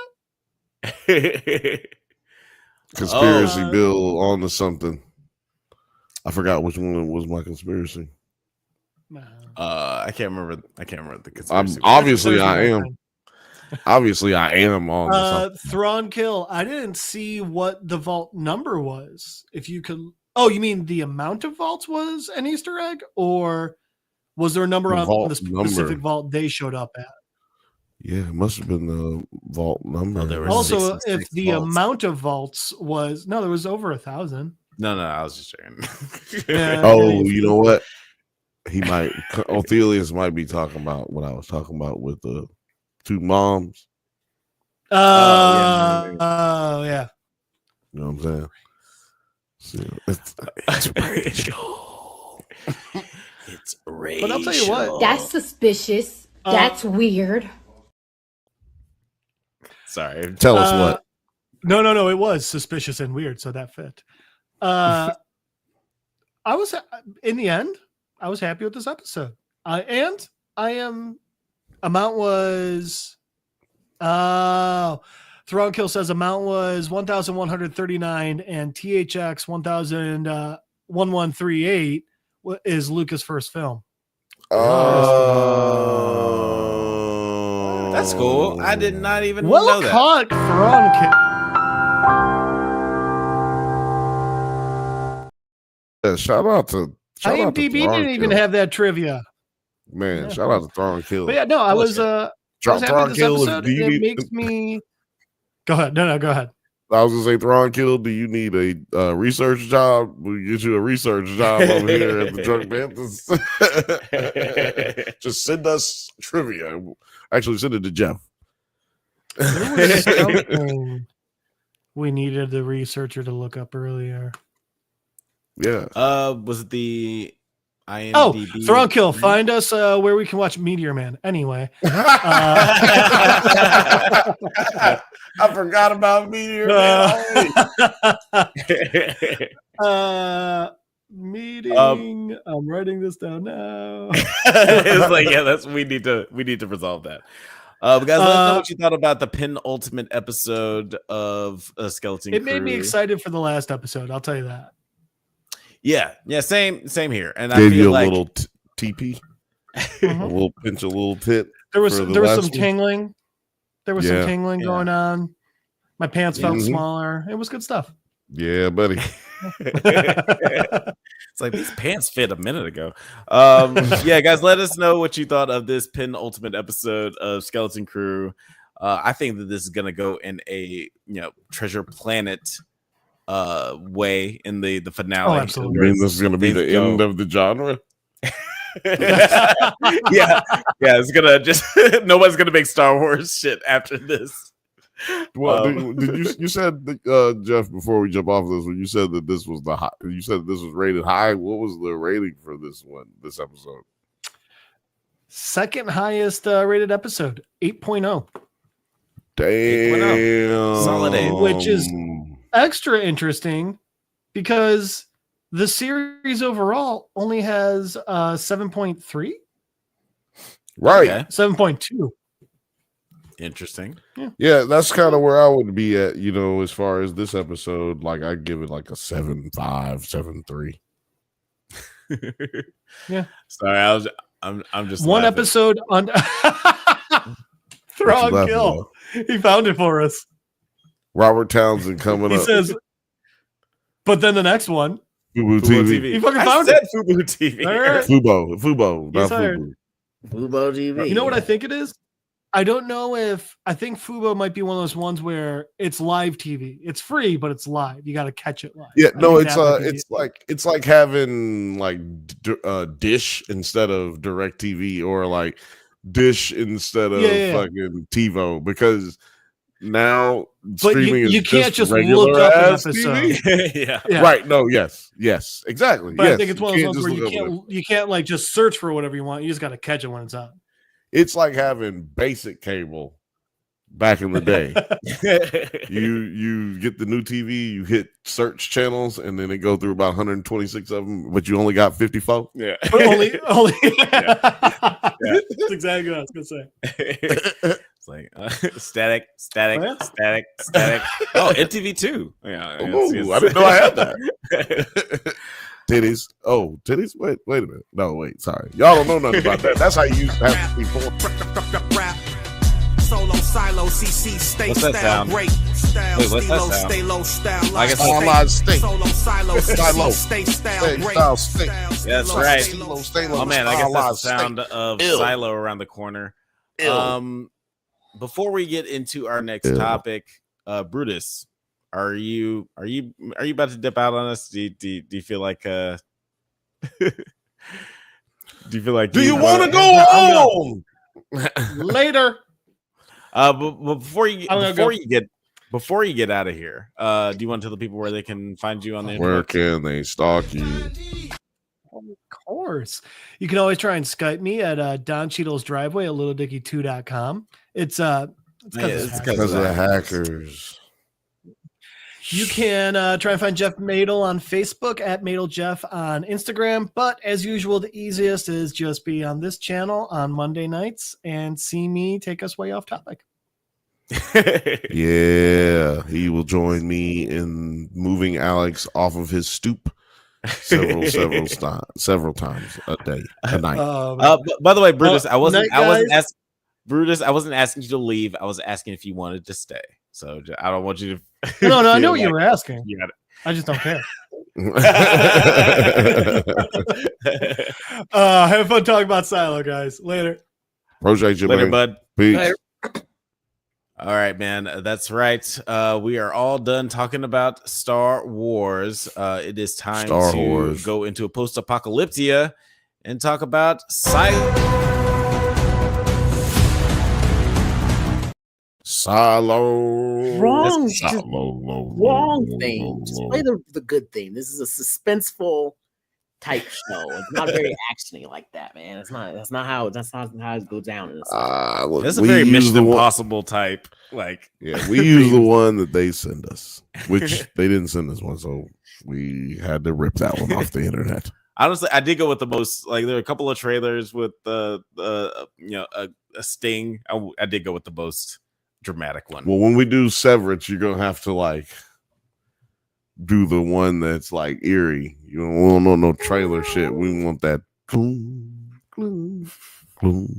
the diminished chords. Like to hear the Silo theme, you could actually go to the 9 Nerd Yard Shorts, where I did a short video about when season 2 was about to premiere, because I got to see a sneak peek, which turned out to be the end of episode 1. Oh much. yeah, that's right. Did. Yeah, like I forgot about that. yeah, because I imagine that must have been a little disorienting because the first 2 episodes, the way that they're broken up, are very different than the way that the rest of the series or the rest of the season ends up playing out. But before we get into the nitty gritty, producer T, what did you think of this episode? Did it get you excited about the next episode, the final episode? Did you think this was a solid one? I'm a little worried about the final episode, because sometimes if they go a little too hard on that 9th episode, the 10th one's not that good. And they went a little hard on this 9th one. This was the episode I wanted. And last Monday I said, since they focused on Silo 18 and Bernard, I believe next episode is probably going to be Silo 17 and Lucas. We'll probably get that balance out. And we did. Right. And we got confirmation on like things about Solo, about his past. And I was just like, yeah, I called that. I almost wanted to bring up the clip from a couple episodes back of when I said the way he talks and the way he wants to protect the vault sounds like what a fucking 12-year-old child would say. Yeah, definitely. His whole life, if he were told these things when he was about, let's say, 11 or 12 years old. And what happened? Solo was told those things when he was 12 years old. Yeah, I definitely remember speculating about him being just like not just crazy, but also just emotionally stunted. Because he's basically been 12 years old for the past. Yeah, we could pretty much surmise that from the fact that he's, they said this happened 35 years ago, and then he's not in his 60s. He is in his like in his early 60s, late 50s. So it's like, well, no, he's like in his, I'd say mid 50s. No, Vaughn, the dude is, what's his name? Steve Zahn. Dude, he's like, he's in his 50s, early 52, 60s. 53. No, nigga, he's older than that. I'm just Solo would be 40 something. He wouldn't be 50. No, 35 years after being 7. 12. He was 12 years old. 35 years later, he's 47. He's got to be older than that, though. No, he can't be 47. No, I'm just he's saying, like, 12 years old. It's been 35 years. He's 47. And so I'm saying he should have known that because he wasn't over 60 or something. Well, he's 74. 47 years old. That's a rough looking 47 for somebody. Well, yeah, he spent 35 years alone by himself. I guess it's just because Steve Zahn is very much so not 47. I guess that's what the issue is. Like he was 12. It's been 35 years. He's 47. Thronkill said in the chat, "What is this show about?" That is a very good question. What if Fallout had less jokes and was sad? No, so look, this show, I'm gonna break it down to you. This show is about so the way that they start the first episode of the first season is the best way to put it. We live in the silo. We don't know who built the silo. All we know is that the silo is a safe place, and we had to have the silo after the revolution. So there was some type of revolution allegedly that led to having to have humanity go underground to be in the silo. But we find out later that it is some type of poisonous, what do you call it? Wasteland, destituted into nothing when you go outside, and you'll die when you go outside. So the silo is important, but also they lie to the people as to why they're there, because trick is some people do know why they're in the silo. But also the people who are even in charge truly do not know what happened and why the silo was built. And we're going to get into a little bit of theory and conversation, because we did have stuff revealed to us a little bit, leading us a little bit down the road where we can question these types of things. Yeah, and because we didn't have any answers really, or any way to ask some of these questions until this episode. Yeah, and I one of the things that I feel like this show does really well, as far as just like being a commentary on just real world psychology or human nature, is that like there's like so many theories and just like stuff how because there's so much betrayal and conspiracy in real life, and all these governments and these huge organizations, like it's kind of human nature to think that anything is possible. So like any kind of insane conspiracy theory, no matter how like outlandish or realistic, it all seems realistic because we've heard the most outlandish shit that is actually true. So like there's so many people who are willing to latch on to things like, oh, what if it's safe outside the silo? But it's actually not. Like the conspiracy goes deeper. I feel like a theme is human curiosity and exploring, that no matter what you do to humans and lock them away, show them they'll die or something, they'll still be curious and want to explore, and that you can't really keep humanity locked up because it will just try and explode, and it needs to like move on. Because like throughout this, of all of them having rebellions, like they keep having a curiosity of like, I want to go outside, I gotta see what's going outside. Even one of the main characters who was privy to saying, hey, I know it ain't sweet out there, she in the end still was like, I want to go outside, I don't even want to live. Like she became a drunk when she learned all the secrets, so she knew what was going on, but even her curiosity just wasn't satiated and she wanted to go outside. So it's looking at you can't kill human curiosity no matter what kind of drugs you give them, because we found that out. And no matter if you get rid of everything from the past, because that's one of the themes in the show, is that after a certain point in the history of the silo itself, they got rid of all relics of the old world, being like anything that's related to before the silo, that'll get you in jail. You going to the mines. Right. Now, I'm glad you mentioned that. It's a great segue into what happened at the end of this episode, where we have our curious character, Lucas, who, to your point, he was looking in the stars, just so Thronkill knows what I'm talking about, and also everybody else who is too afraid to comment. Lucas found out what stars were the same way that humanity ends up finding out what stars are. He calculated the wobble and all that stuff. He ends up going to the center or the bottom of the silo. I love that design.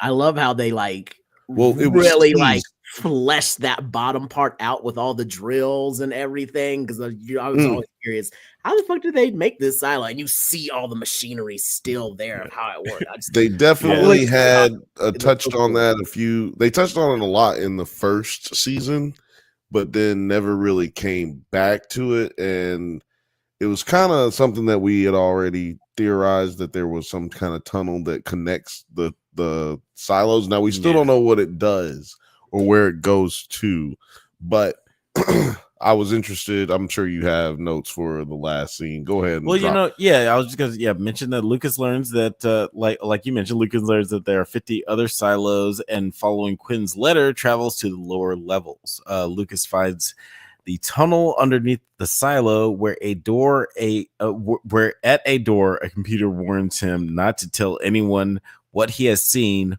or they will initiate the safeguard. They named and not only just what he had seen, but what he was about to be told. Right. And he also said that he didn't tell George what he was about to tell him.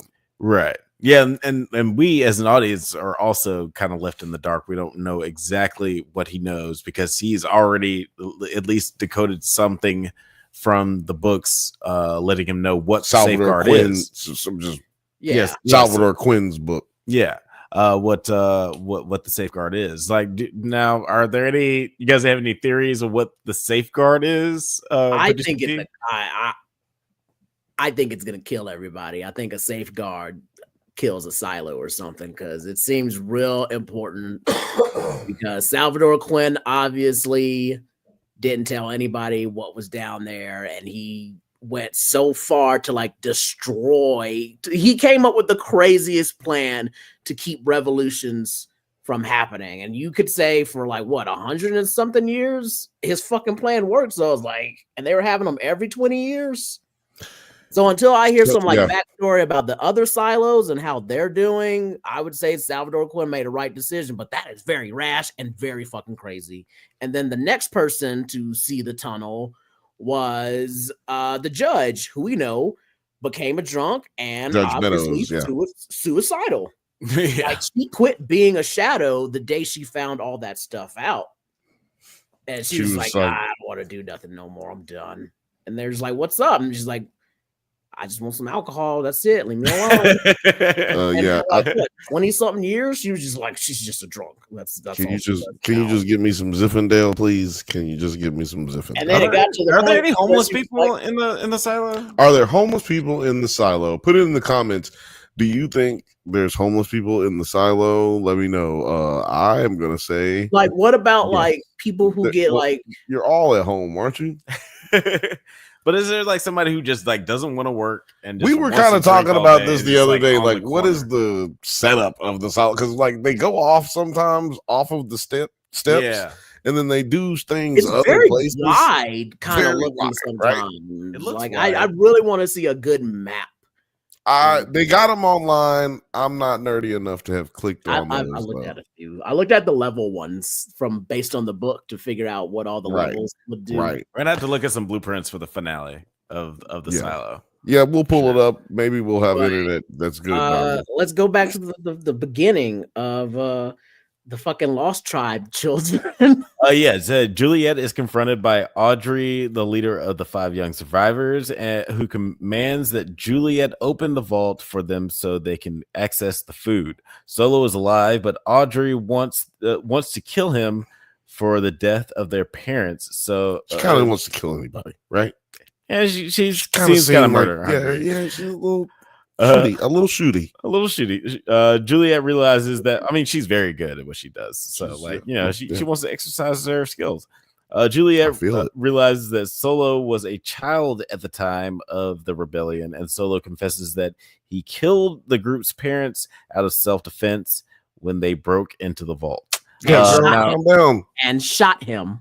Right, girl, calm down. Your parents shot me in my stomach. Yeah. Right? It was girl, first of all, She's like, you killed my parents. You mean them niggas that broke into my house and shot me when I was sleeping?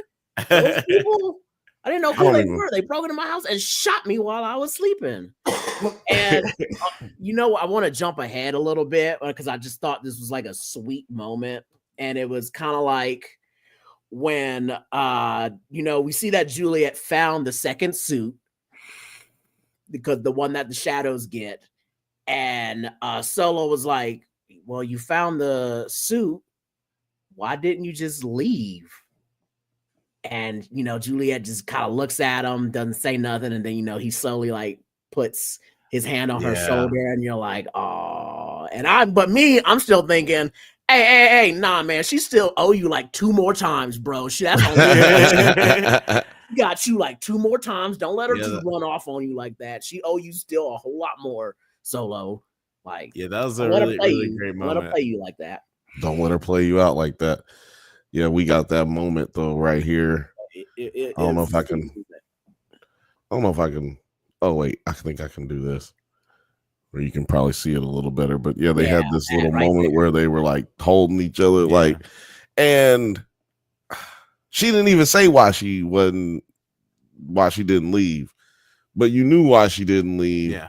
And that was a beautiful moment. That is the power of acting. Acting! You give your scene partner something to work with. And I thought this was like a really great moment for Rebecca Ferguson, like especially because like she's conveying so much on her face, and like she's just like an incredible actress. And her and Steve Zahn has so much chemistry, and also like she doesn't have to do an American accent. Like she's not like speaking at all. So she's peak acting in this moment. She was doing good, man. You've been hating. I don't even think about her accent both anymore. Talk about her accent. No, I just let it go. I know. No. I said it at the beginning, and then I'm like, she's acting. And you said, she's not really great in this because her accent sucks. And I'm like, I am at this point in the mindset that her accent doesn't suck. It's just like Gotham for me. It's like, this is just people just have bad accents here. We had the fucking sheriff. He had a bad accent. Yeah, I'm just like, it's 350 years into the future. And all these people mixing around. It's really like 400 to 500 years into our future. And people have been in these weird silos. They gonna have some weird slang by now. They're definitely gonna have their own weird little accents, because you never know where all these people came from. They probably are different parts of the world, different parts of the US. Maybe you put them all together, they're gonna have a weird accent. So I say she's talking with a silo accent. That's what I'm letting it go. Exactly. I'm doing it like we did Gotham. I would feel that way if everybody's talked the exact same way, but that's not how it is. Well, no, her father. Her father, another British actor who's doing a terrible American accent. He seems like he's doing the same accent. I think that's just how he talks, Alex. He's doing the same accent he did in Game of Thrones. That's because he's doing a bad American accent. I don't think he wasn't from America. It's the silo accent. He was from the north. He was from the north. There's no way he was doing I think that's just how he actually sounds, Alex. Because he's British. But he doesn't sound British. I'm just saying, like, he has a different kind of British accent. Maybe it's some kind of spot in Ireland or something. I don't know. Maybe it's somewhere. I don't know. It's probably called Cockney Cottage or some shit like that. I don't know where. I mean, I want to build a summer home in Cockney Cottage. That sounds fucking comfortable as hell. We used to raise sheep. That's where I'm going to retire at. Cockney College. I only brought all that up to say all that of she's our been British having. Viewers after that. No, we're not. They love it. They laugh and they like, oh, Americans don't know nothing about nothing. They love that. We don't. Cockney College, south of London. But yeah, no. My only point is that Rebecca Ferguson, Sexy Rexy, you're doing a great job, killing it. Shout out to you. But I don't understand the number of these kids. Like, only just the I don't know. I just kind of figured there'd be more survivors that would have kind of been left around. I was like, yeah, like 2 parents and like these 2 kids. Well, like, and it looks like you got a little boy, and then like the one girl you call Eater. Like, this doesn't seem like enough people. Like, everybody died. Like, everybody died. Yeah. What you mean? Yeah. Everybody died. I was kind of hoping. Yeah.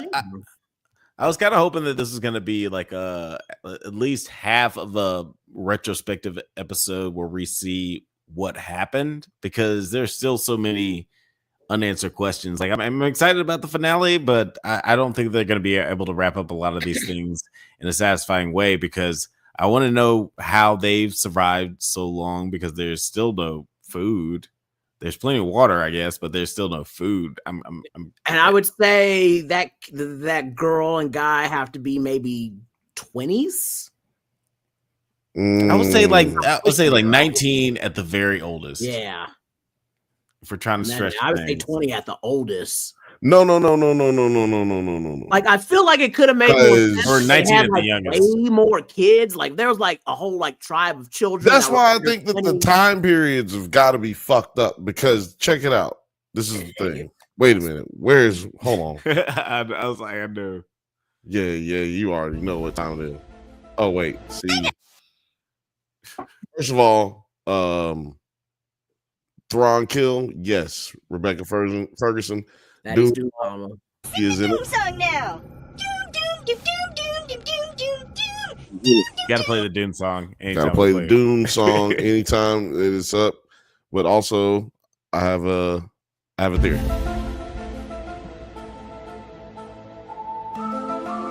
Can you hear me?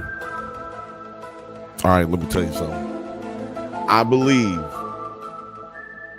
because remember the little girl, what's her name? Eater. That bitch, she said something disrespectful. She said that her mom, like, all this shit happened way before she was born. Right. Okay, she wasn't even alive during the rebellion. Mm. Her parents had to have been around the same age or younger than Solo. She said baby. Her words were baby. She said before she was born. No. She said her mom. She was like, she said the revolution. She said the revolution was before me, and my mom was a baby. There you go. So that's what I'm saying. So she was either she. So that's why I'm saying, I don't know, man. Dude might be lying about his age, or they're lying about how long it was. I'm just saying, like, something is off. What it is that they're cheap. They didn't hire enough people to be in the silo for them to fill it out. And I think when I get to the part in the book, I feel like there's going to be a whole lot more survivors in the book. And I think this might be an overlooked type thing and not really a conspiracy thing. I think they just might be shortening stuff out. Because the scene that would have set it up for me to not have any questions would be if she would have found, like, if there was like 50 to 100 kids that are under 20, and they're like, we were born after the rebellion, all our parents died, and our parents had cancer, then I'd be like, oh yeah, it's probably from when the doors opened, they breathed in the cancer, closed the door, they were cancerified, and then their kids probably would be fine, but they would all die off pretty early. Right. I'm like, that makes these sense. comments is killing me, man. Bit of a lot of the survivor questions of why only like 5-6 people out of the 10,000 survived. I was like, them numbers don't make sense. I gotta read some of these comments, man. Non-nerd yards. He's watching. He said, silo, solo, silly, simple, psycho, simp, silo. Silo, solo, silo, simple, sicko, simp, silo. He got bars. I want to watch this season 1 with 9 over again, because I feel like when they went back down to the lowest level, didn't they I feel like Juliet almost like drowned at one part when she fell in, and homeboy, he just like, oh, this shit just knee deep. What the fuck? I want And I was to. like, well, I feel like it was deeper at some parts or something. Like, No. They or just did all they have just been. never go in it? And I was They like, never went in it because they were told that water is poisonous, and like they were told that's how they were taught. Like if you go in the water, you're gonna die, and like so they never even if you think about that, like you would never go by that. Like if let's just imagine like if nuclear waste isn't actually poisonous, right? Like and you would never know because you just do not ever go near it, right?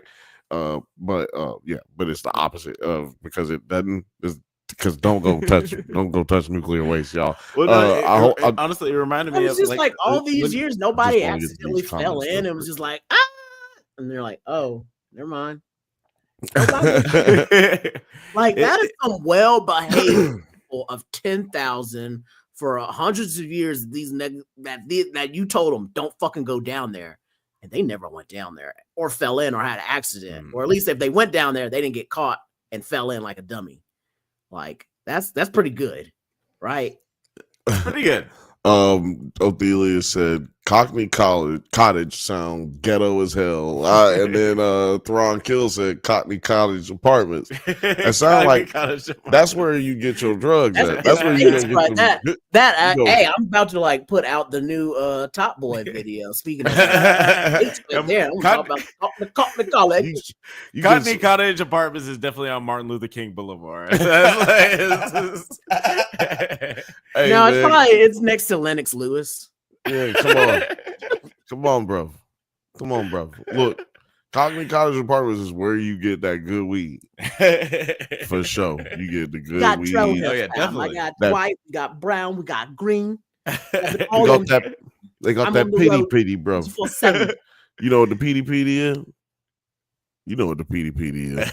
They got that pity, that pity.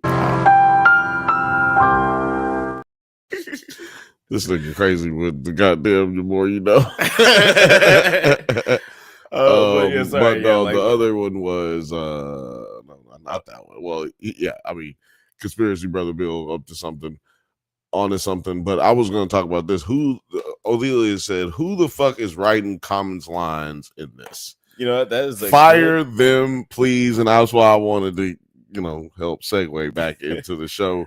That is a good segue because in Silo 18, Billings meets Sims to give him the picture book page, which makes Camille and Sims consider joining the rebellion. Patrick tells Kathleen his suspicion that the Silo's display is a lie. Bernard spies on Knox and Walker discussing the rebellion's plans. Bernard blames the rebellion's actions on Billings, but not all the top level deputies believe him. But let's circle back to everything that's going on with Common and his wife. Sims gets damn, that sounds like a TBS sitcom. Oh yeah, in the 90s. No, man, that sounds like tomorrow, man. We gotta get that. We gotta get that greenlit tomorrow. Common and his wife, dog, and I would kill it. Like which wife would it be? All I know is that my lines will be better than they are now. I'm gonna do my comment. I gotta get it right. We'll take this shot and then I'm gonna get my comment right. Okay, yeah, work on for your the comment. silo. Yeah, do anything for the silo. Getting there because it does seem like because I do have a clip queued up because like it does seem like Billings and Sims had a sort of a connection here in this moment where he hands him the picture of the like the picture from the book Georgia of the why is it Georgia? Georgia's not that beautiful. Just come on. Georgia's beautiful. Shut up. But you don't see the picture in this clip. Roll but Tide. you get to see like this exchange of these two notes. Yes, thank you. Our nips just touched. Mine are so hard. Mine are different sizes. So Othelius, man, and everybody else out there, I apologize. I'm gonna make sure. No, I mean that's just like a clip from the show where you just get to see that exchange. You know what? Where you see. I also want to apologize to all the people who just listen to this show and don't watch the show. Y'all, hits us. I really No, don't say that because I got that goddamn the more you know. Got that goddamn the more you know video on there. And look, man, we don't need that. We don't need them kind of problems. NBC. But yeah, like this was an interesting moment where like it seems like Sims and his wife are gonna like lend their talents, I guess you would say, to the rebellion. You kind of see the precipice of what happened on Silo 17. It's like this is kind of what would have happened with them right before things went to shit and everybody started rebelling against each other, because they're kind of fighting for a truth that isn't real. Everybody still thinks that there's like everybody's rebelling, but they're fighting for. They're like, oh my god, it's so sweet out there. They're fighting for a truth that is real, but what they're fighting, but they don't know that they're fighting for the wrong type of fight. Right. They should be fighting for the information and not for the ability to just go outside. Yeah. Because a rational mind would think, well, we do have people outside. Mm-hmm. Like, so like maybe we should figure out what's outside. Like, if we don't think that what we see is real, then what is real? And how can we be sure that what you see on the TV is real? And you know, and even Juliet was able to realize that, like, that's what she said later. I mean, at some point earlier in the series or in the season, she saw the birds and they were the exact same as she saw it in the video. So she realized immediately, oh, this is bullshit. You're right.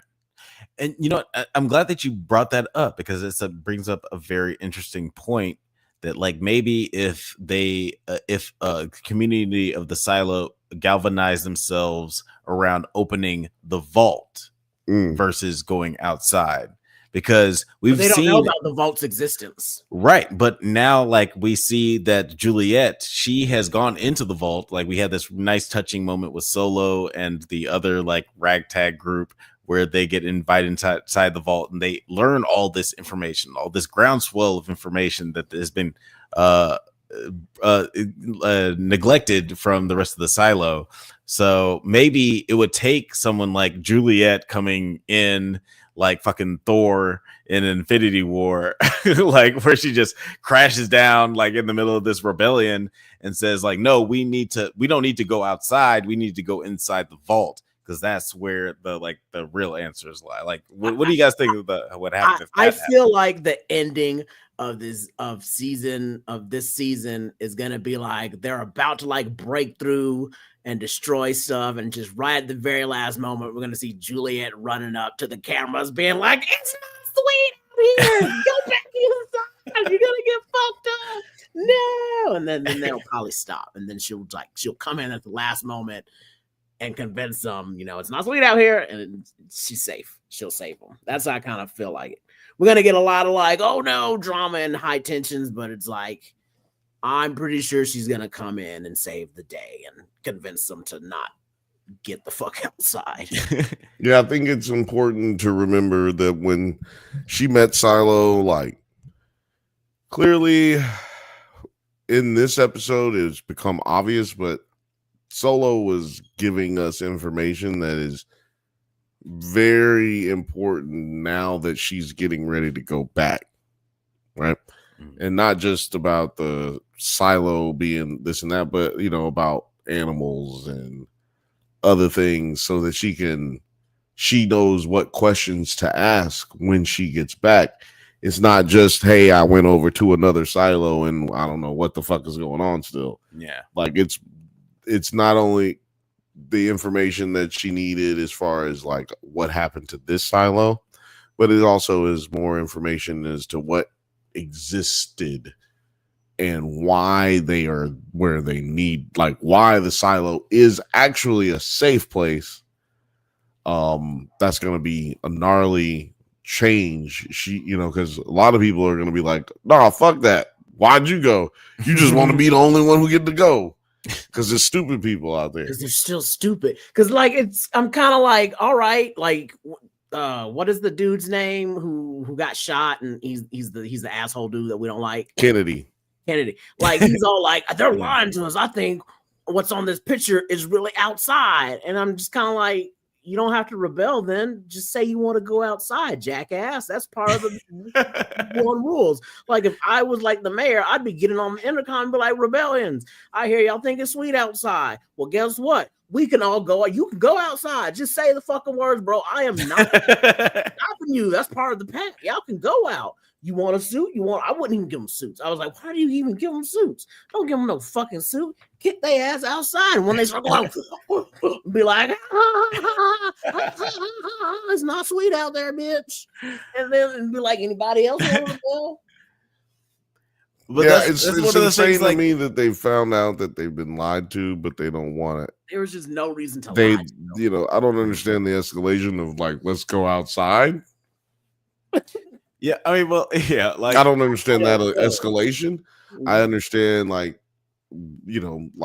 just why are we here? Why is this happening? Why can't we have these pretty pictures anymore? Like that would definitely.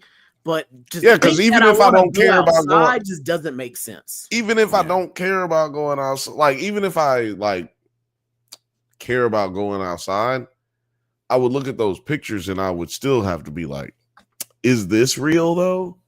And like, if it is real, why did they keep it from us? And that would be more important to me as a person. Yeah, it's more about I know what but I'm just saying in the sky are like. There's names for those, but I'm asking. I'm bringing it up because I'm thinking maybe they'll have people who touch on that in a way, because like I was saying about Solo, he was giving us information like the fact that birds. Juliet didn't know the name for birds, and he dropped. But he gave her information that like their person went out to clean, and they didn't clean, which made everybody be like, "Oh, we can go out." Now, why did it make them that way? I don't think that that's what happened. I think that the safeguard is what happened. And I believe that somebody in their silo, very similar to the exact way that it happened, because apparently, Bernard's been looking at the pact and it's been telling him like how these things are going to take place. So if this has happened so many times that mathematically they can determine, just like the Matrix, they can determine all of the things that will happen to make the rebellion happen, right? Mm-hmm. So I think that the safeguard was enacted because whoever in Silo 17 that figured out that the AI was down there at the bottom, they would then go and tell everybody about it, and then the safeguard gets acted. I think that the safeguard is down there with those mechanics and the mining gear. I think that is meant to cause a flood and then flood up, which what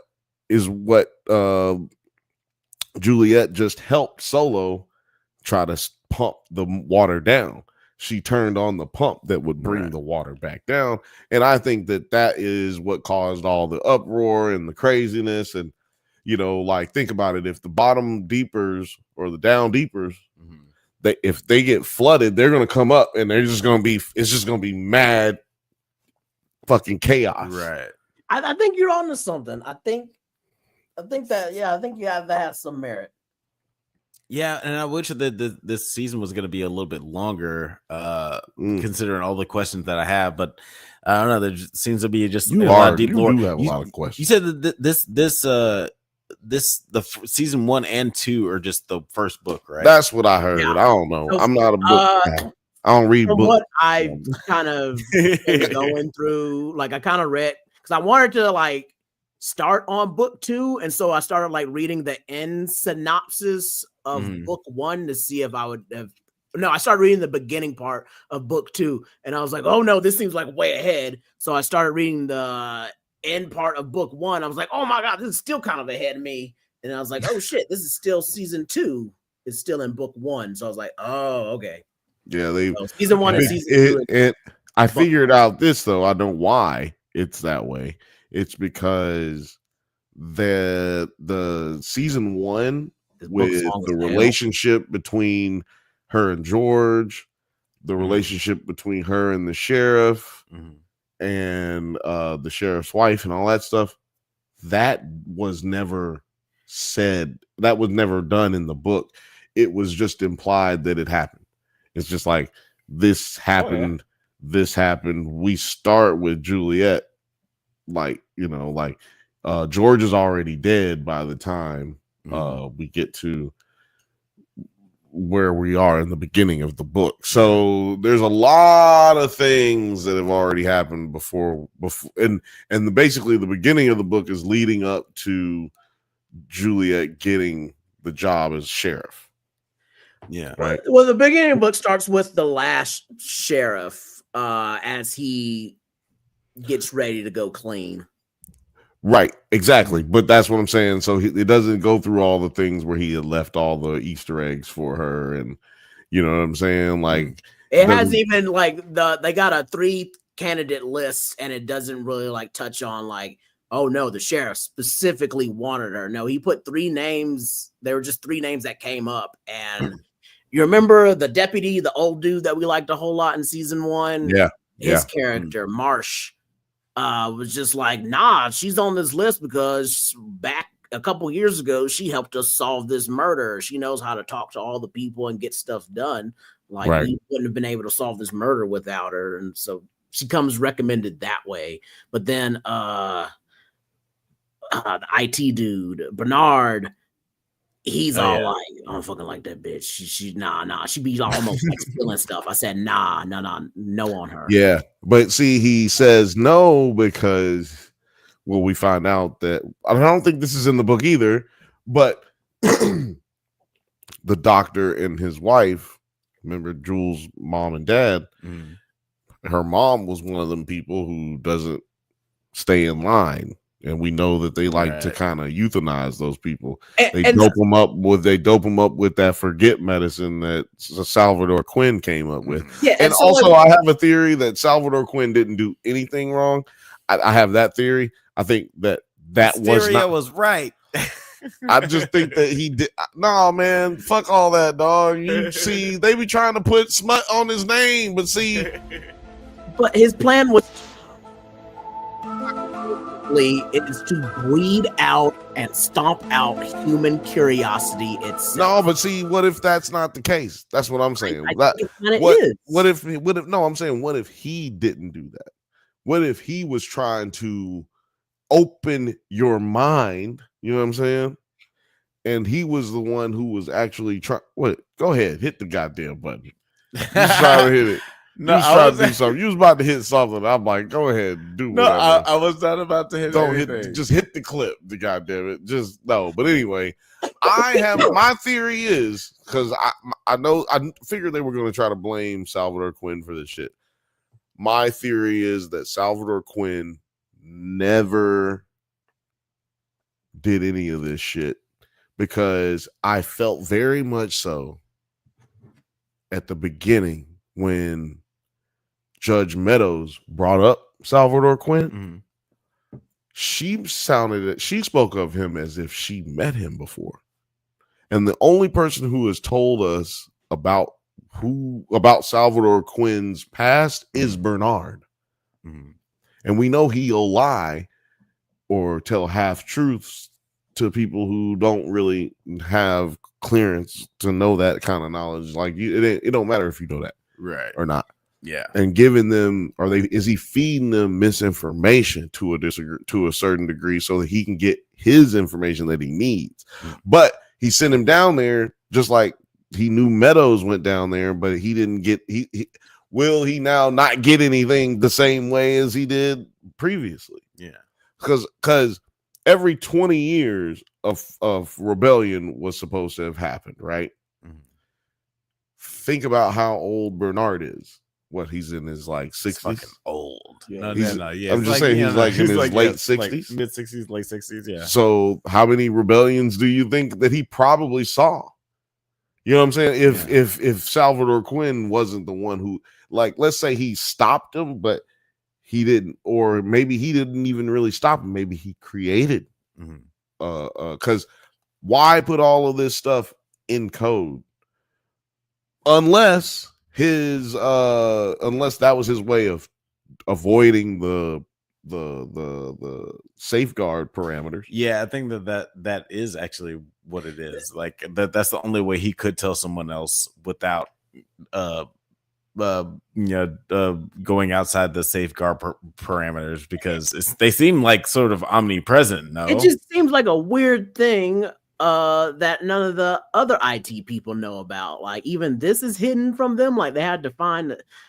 This is just weird to me that only 3 people have ever been down there. And also I have another question that I need an answer for is, and it's kind of when Bernard just, because like he says, just keeps things secret until he needs to tell them. Because like fucking Lucas, he was so hyped when he was like, bro, we are not the only silo. There's like, no. And Bernard goes like, no, yeah, there's 51 actually. Every IT person knows about all the other ones and their shadows. You were supposed to tell him that. Like, that's your fault you didn't know that then, motherfucker. I wanted you to figure it out for yourself. Bernard is like he gets off on being withholding. Like, no, I don't think he gets off on it. I think that's the parameters of the pact.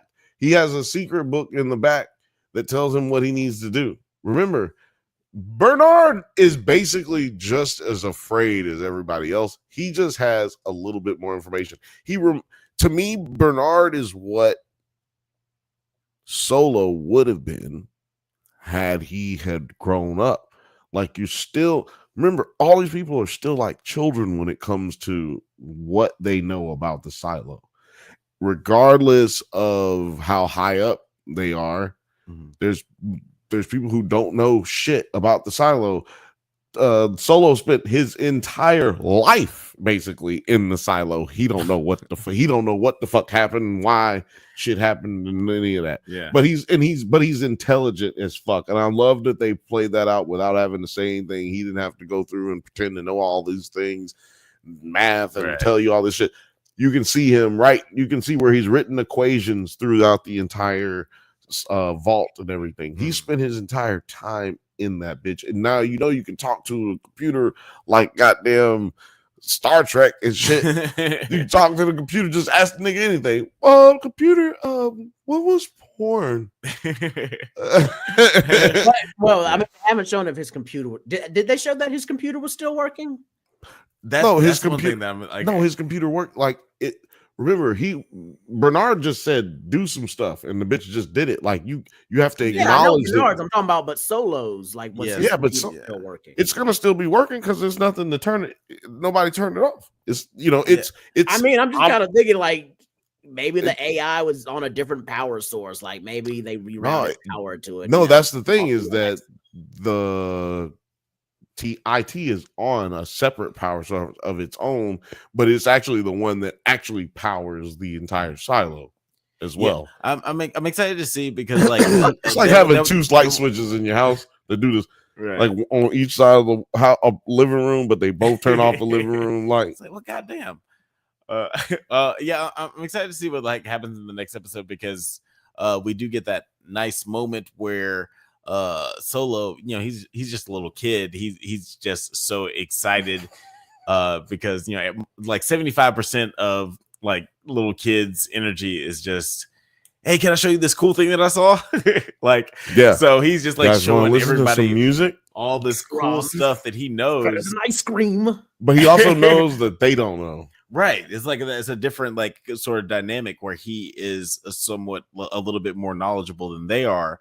And like after this like majesty of them just like all getting to know each other and getting on this status quo where they don't fucking want to actually murder each other anymore, I'm excited to see what happens next, where everybody realizes like the groundswell of information that they've just enveloped, and just like, wait, what are we going to do with this now? Are we going to leave? Do we need to we need to do something? Like, what do you think that this finale is going to look like? Or have you guys read ahead of the class? Do you know what's going to happen in this next episode? I don't have an answer for that. I have another fucking question for that. And it goes back to Salvador Quinn.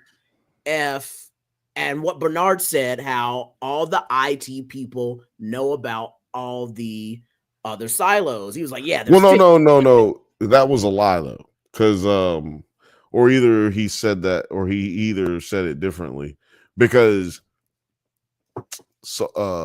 Common's wife, she works in IT. Camille. Lucas, he works in IT. He worked in IT. So it must have been, he must have said that all the heads of IT and their shadow know. Yeah, that's what I said. Oh, I thought you said all the people in IT.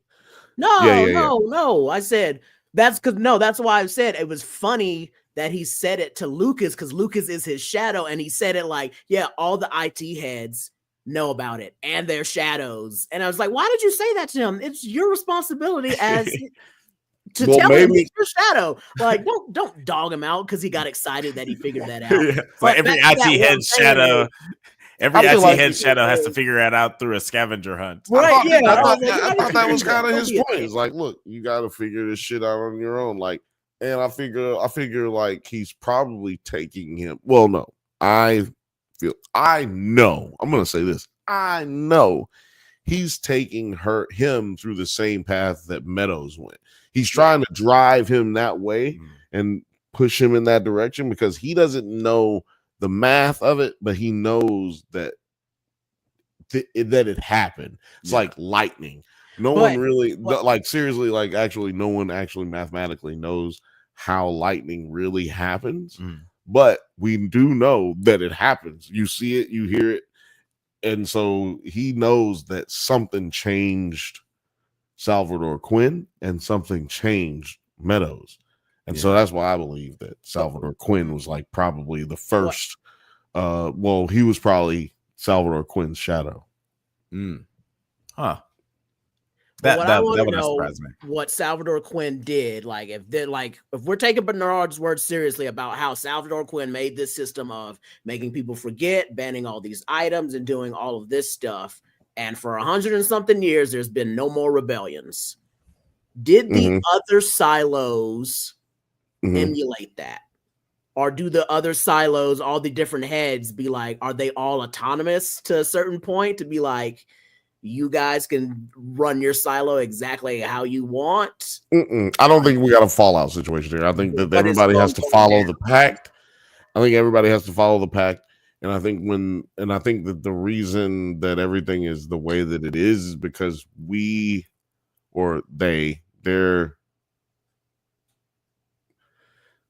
their world in that time period before everything went to the bottom of the earth, when everybody had to go underground, they were obviously very intelligent and had a grasp of human behavior in a way in which they could mathematically predict, which they do this at the Pentagon. They have like all these scenarios in which things could possibly take place. So I think maybe that is the kind of situation that we have as far as what the pact is. And then the other thing that they have, that only the ITs have that book. I think that, or was it called the Legion or the Legend?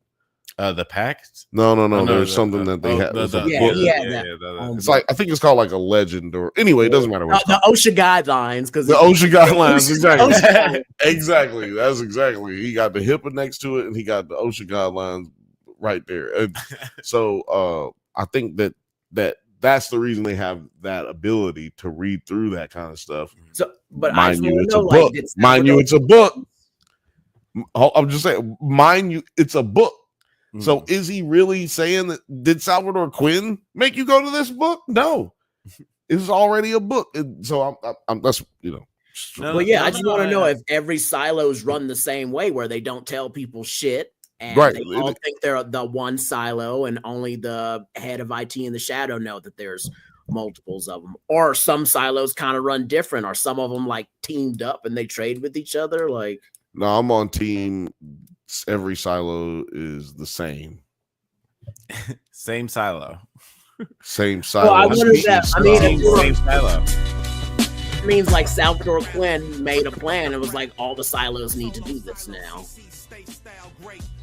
Yeah, I think that every silo goes through the same cycle of rebellion, and this particular silo is one that ended. Like 17 is one that everybody jumped out the window, And it wasn't nothing back. It wasn't nothing down there. Except, you know what I'm saying? They jumped all the way out the window on that one. So I just feel like this is an anomaly. There's 51. There's only 50 now. I think that the reason he was able to find that there were 50 is because I don't think Salvador Quinn was that far off, like way back 100 years ago. Because Salvador Quinn is the one who said 50, but the other silo would have been gone by then, by the time he would have gotten to the AI who would have told him about all of the silos. Yeah. Man. Like, you see what I'm saying? Like, I know my shit sound like I'm fucking over here with a map that goes over here and all this shit. It's one of the Get me some reasons, yarn, Alex. While I'm thinking about this show is I'm thinking about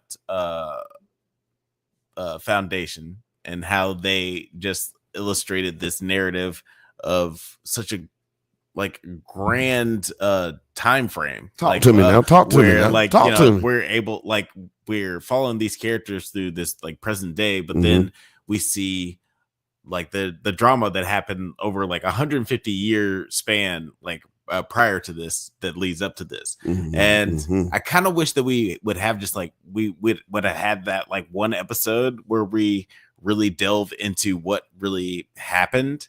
But I don't know, maybe like maybe we'll get that in the next season or season after that. Maybe that's not what this season is about. It's just like sort of building that intrigue of what could have happened and like just seeing like the parallel of how all these different silos are doomed to the same fate because there's no way you can sustain this kind of lifestyle. Yeah, I touched on the edge of a lot of those things because you can clearly find out if you read the book. I touched on the edge of finding out those things. I don't want to go too far because I feel like from what I watched a video of a person who has read the books, but they also were watching the series and they were breaking down to a certain point that we've already gotten past. So I was like, all right, I'll watch this and see what they say about these things in comparison. Like, people who read the books, sometimes they don't be giving a fuck about the book. I mean, the show. Right. So and they think it's terrible. Right. So I was like, what do these people think? And turns out they actually fuck with the show. Okay. But even though they've done things differently than the book, they've done them in a way that explains characters' backstories that you didn't get an explanation for in the book. They don't explore all the characters like we are enjoying them. It's not like Game of Thrones where they basically do verbatim everything that happened in the book. Right. Because if you read a Game of Thrones book, you're watching the show. Yeah, for the you're reading the show basically. Even if you read Fire and Blood, it's more of a storytelling, like this is what happened in this, and they say this happened and blah blah blah. But you're basically hearing it verbatim what they are saying what happened, because that's all you have to go off of. So yeah, with that being said, I just am not going to continue to go out there on that edge, but I feel like a lot of those questions are not supposed to be answered until maybe 3 seasons in, maybe. Yeah, and like to the show's credit, it still has me intrigued, and I know, like that's the skill of adaptation. Like having one medium that's completely different is how you experience it transferred to another medium where it's like you had to have that experience in a completely different way. I didn't want to get to this late, but one question about Bernard, because I have him in the I have him on the thumbnail, and I just feel like they're not going to use Andy Dufresne for just 2 seasons. Right, like we got to keep Andy Dufresne in here somehow. Right? I don't know, and I don't even know about his character and what happens to his character, but you can't just kill him even in the show because he's got all the information, right? Like he's the head of IT. You don't want him to die. At least maybe he does die, but you don't want that So what do y'all think? Does Alex? I'll let Terry go first. But what do you think is going to happen with our mayor, either next episode or going forward in the whole series? I think he's gonna Andy go. Dufresne. I think they're gonna get rid of him. He's the villain. I think we're gonna see some stuff happen with the other silos. I think other silos are gonna start coming up because, like, now that Juliet has access to a vault herself, so we're gonna see what she can learn and take that all back and probably see, like, I mean, can these other vaults communicate with each other? I think they can. I think to a certain degree. Like, I think that they can see and monitor things. So I think that because Bernard couldn't, he told somebody, I think, he told Meadows he couldn't see what happened to Jules after because her camera cut out. Right. So that means they don't really have access to see anything outside of some kind of camera that they would send out there. Right. And we know that most of their people just die right down there in front, which is kind of weird to just have dead bodies hundreds of years. It's just dead bodies. You see a motherfucking dead body turn into a tree. Like, that's how long the dead body be there. That's crazy. Yeah. But shout out to trees growing in the desert wasteland or whatever, nuclear wasteland or whatever, man. Shout out to trees, man. Shout out to trees. Trees be growing. Trees be growing. Yeah. Sorry, I don't know what you're about to. I already said what I was going to say earlier. I just was talking about. Oh, no. Yeah, I already asked Terry, but yeah, what do you think is going to go on with our good friend Andy Dufresne? Oh yeah, Andy Dufresne. Yeah, I was trying to like stall and remember what we were talking about with him. What happened with him? I mean, okay, well, look.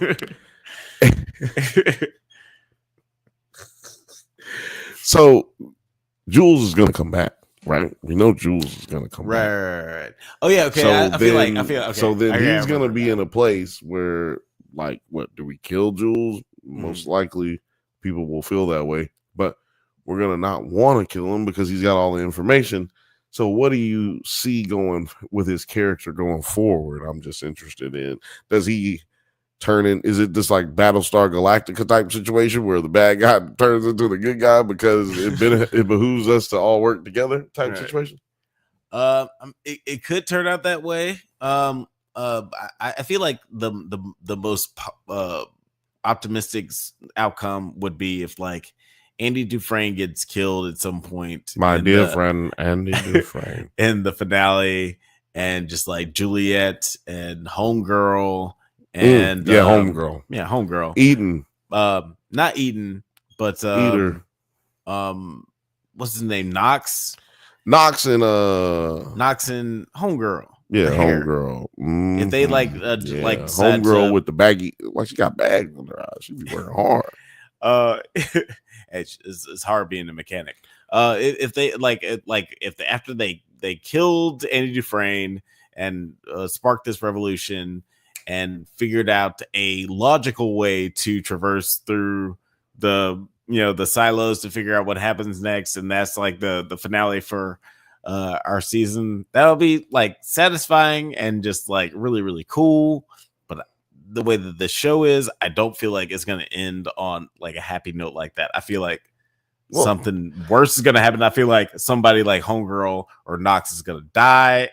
Well, the last season's last episode ended on a not bad note. Not bad note. Just like optimistic, but just like horrifying. Yeah, it's like the Who Killed Mr. Burns episode for The Simpsons. Like, oh, I don't know. He's like, who shot Mr. Burns? Who did shoot Mr. Burns? Like, everybody kind of wanted to shoot him. Like, I wanted to shoot him. But now I gotta wait till the fall to find out. Yeah, You know, like I saw. I can see the comp there. Yeah, so I'm just saying, like, you know, there was this all of a sudden just like this mystery as to what's going to happen next. I just feel like she's gonna come back. She's gonna have another mouth to feed. Jesus Christ! Like we need a 10,001 more people. But Rim shot. Fucking comedians. That's what they do not have in the silo, man. They don't. You could be doing stand up all day, just sitting on the stairs. Like, hey, what's up with those people on 119? Huh? Give me a break. Hey, give me a break. 119. More like 222. All right. Hey. That silo humor, man. Where is that at? I don't even remember what I was saying, but there should be comedy in the silo. That is a definite. Yeah, where are our comedians, man? There's gotta be comedy in the silo. There's too much depression. But guys, black people, that's why we do comedy. Let us know what you thought of the penultimate episode of Silo season 2, or the 70 last episode, as we like to call it here. Yeah, here on the our 202nd episode. Yeah, 202. Episode 202 in this bitch. We coming after you, 500. We trying to catch up with you, Joe Budden. Yeah. They in the 700s. We're gonna be in the 700s soon. One show at a time. But Terry, before we get out of here, do you want to tell the people where they can find you on the interwebs? Always at, T-Pens. Put the CO at the back for Instagram, but T-Pens code. You can send me a DM. You can get your own custom pen made. Just made another custom for a client. Smiles. I like that. Not for me. So not for sale, but if you want a pen like that, you can have that made for you. Just send me your design and I'll give you a price.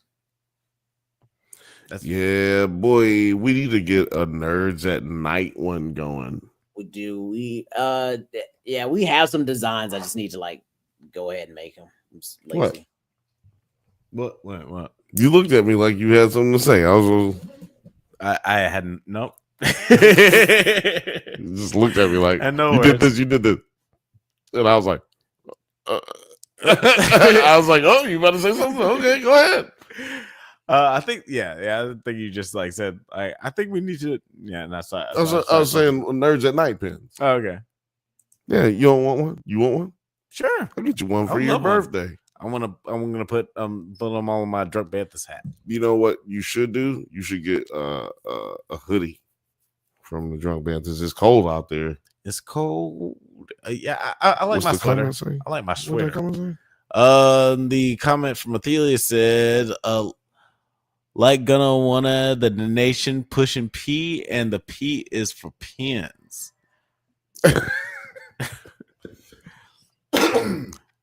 T-Pens, that is. More of the IT department holds off all the power in every organization. Yeah, I think that's that. Yeah, in every organization, including HR. That is true. I don't get no drum. I don't get no. But there we go. Hey, I'm working this silo humor out here. You can catch me on floors 119 through 222 every Saturday, Silo Saturdays, here on the Drunk Banthas channel. Yeah. Solo Saturdays. Thank you for listening to the Drunk Banthas podcast. We do this every Monday at 8 p.m. Pacific time, but don't forget to like and subscribe so you can get updates on new videos. Check us out on Twitter, IG, TikTok, Letterboxd, likewise, all the internet things at the Drunk Banthas. Until next time, stay safe, my little space pirates, and may the force be with you. That's right, baby. Go outside now.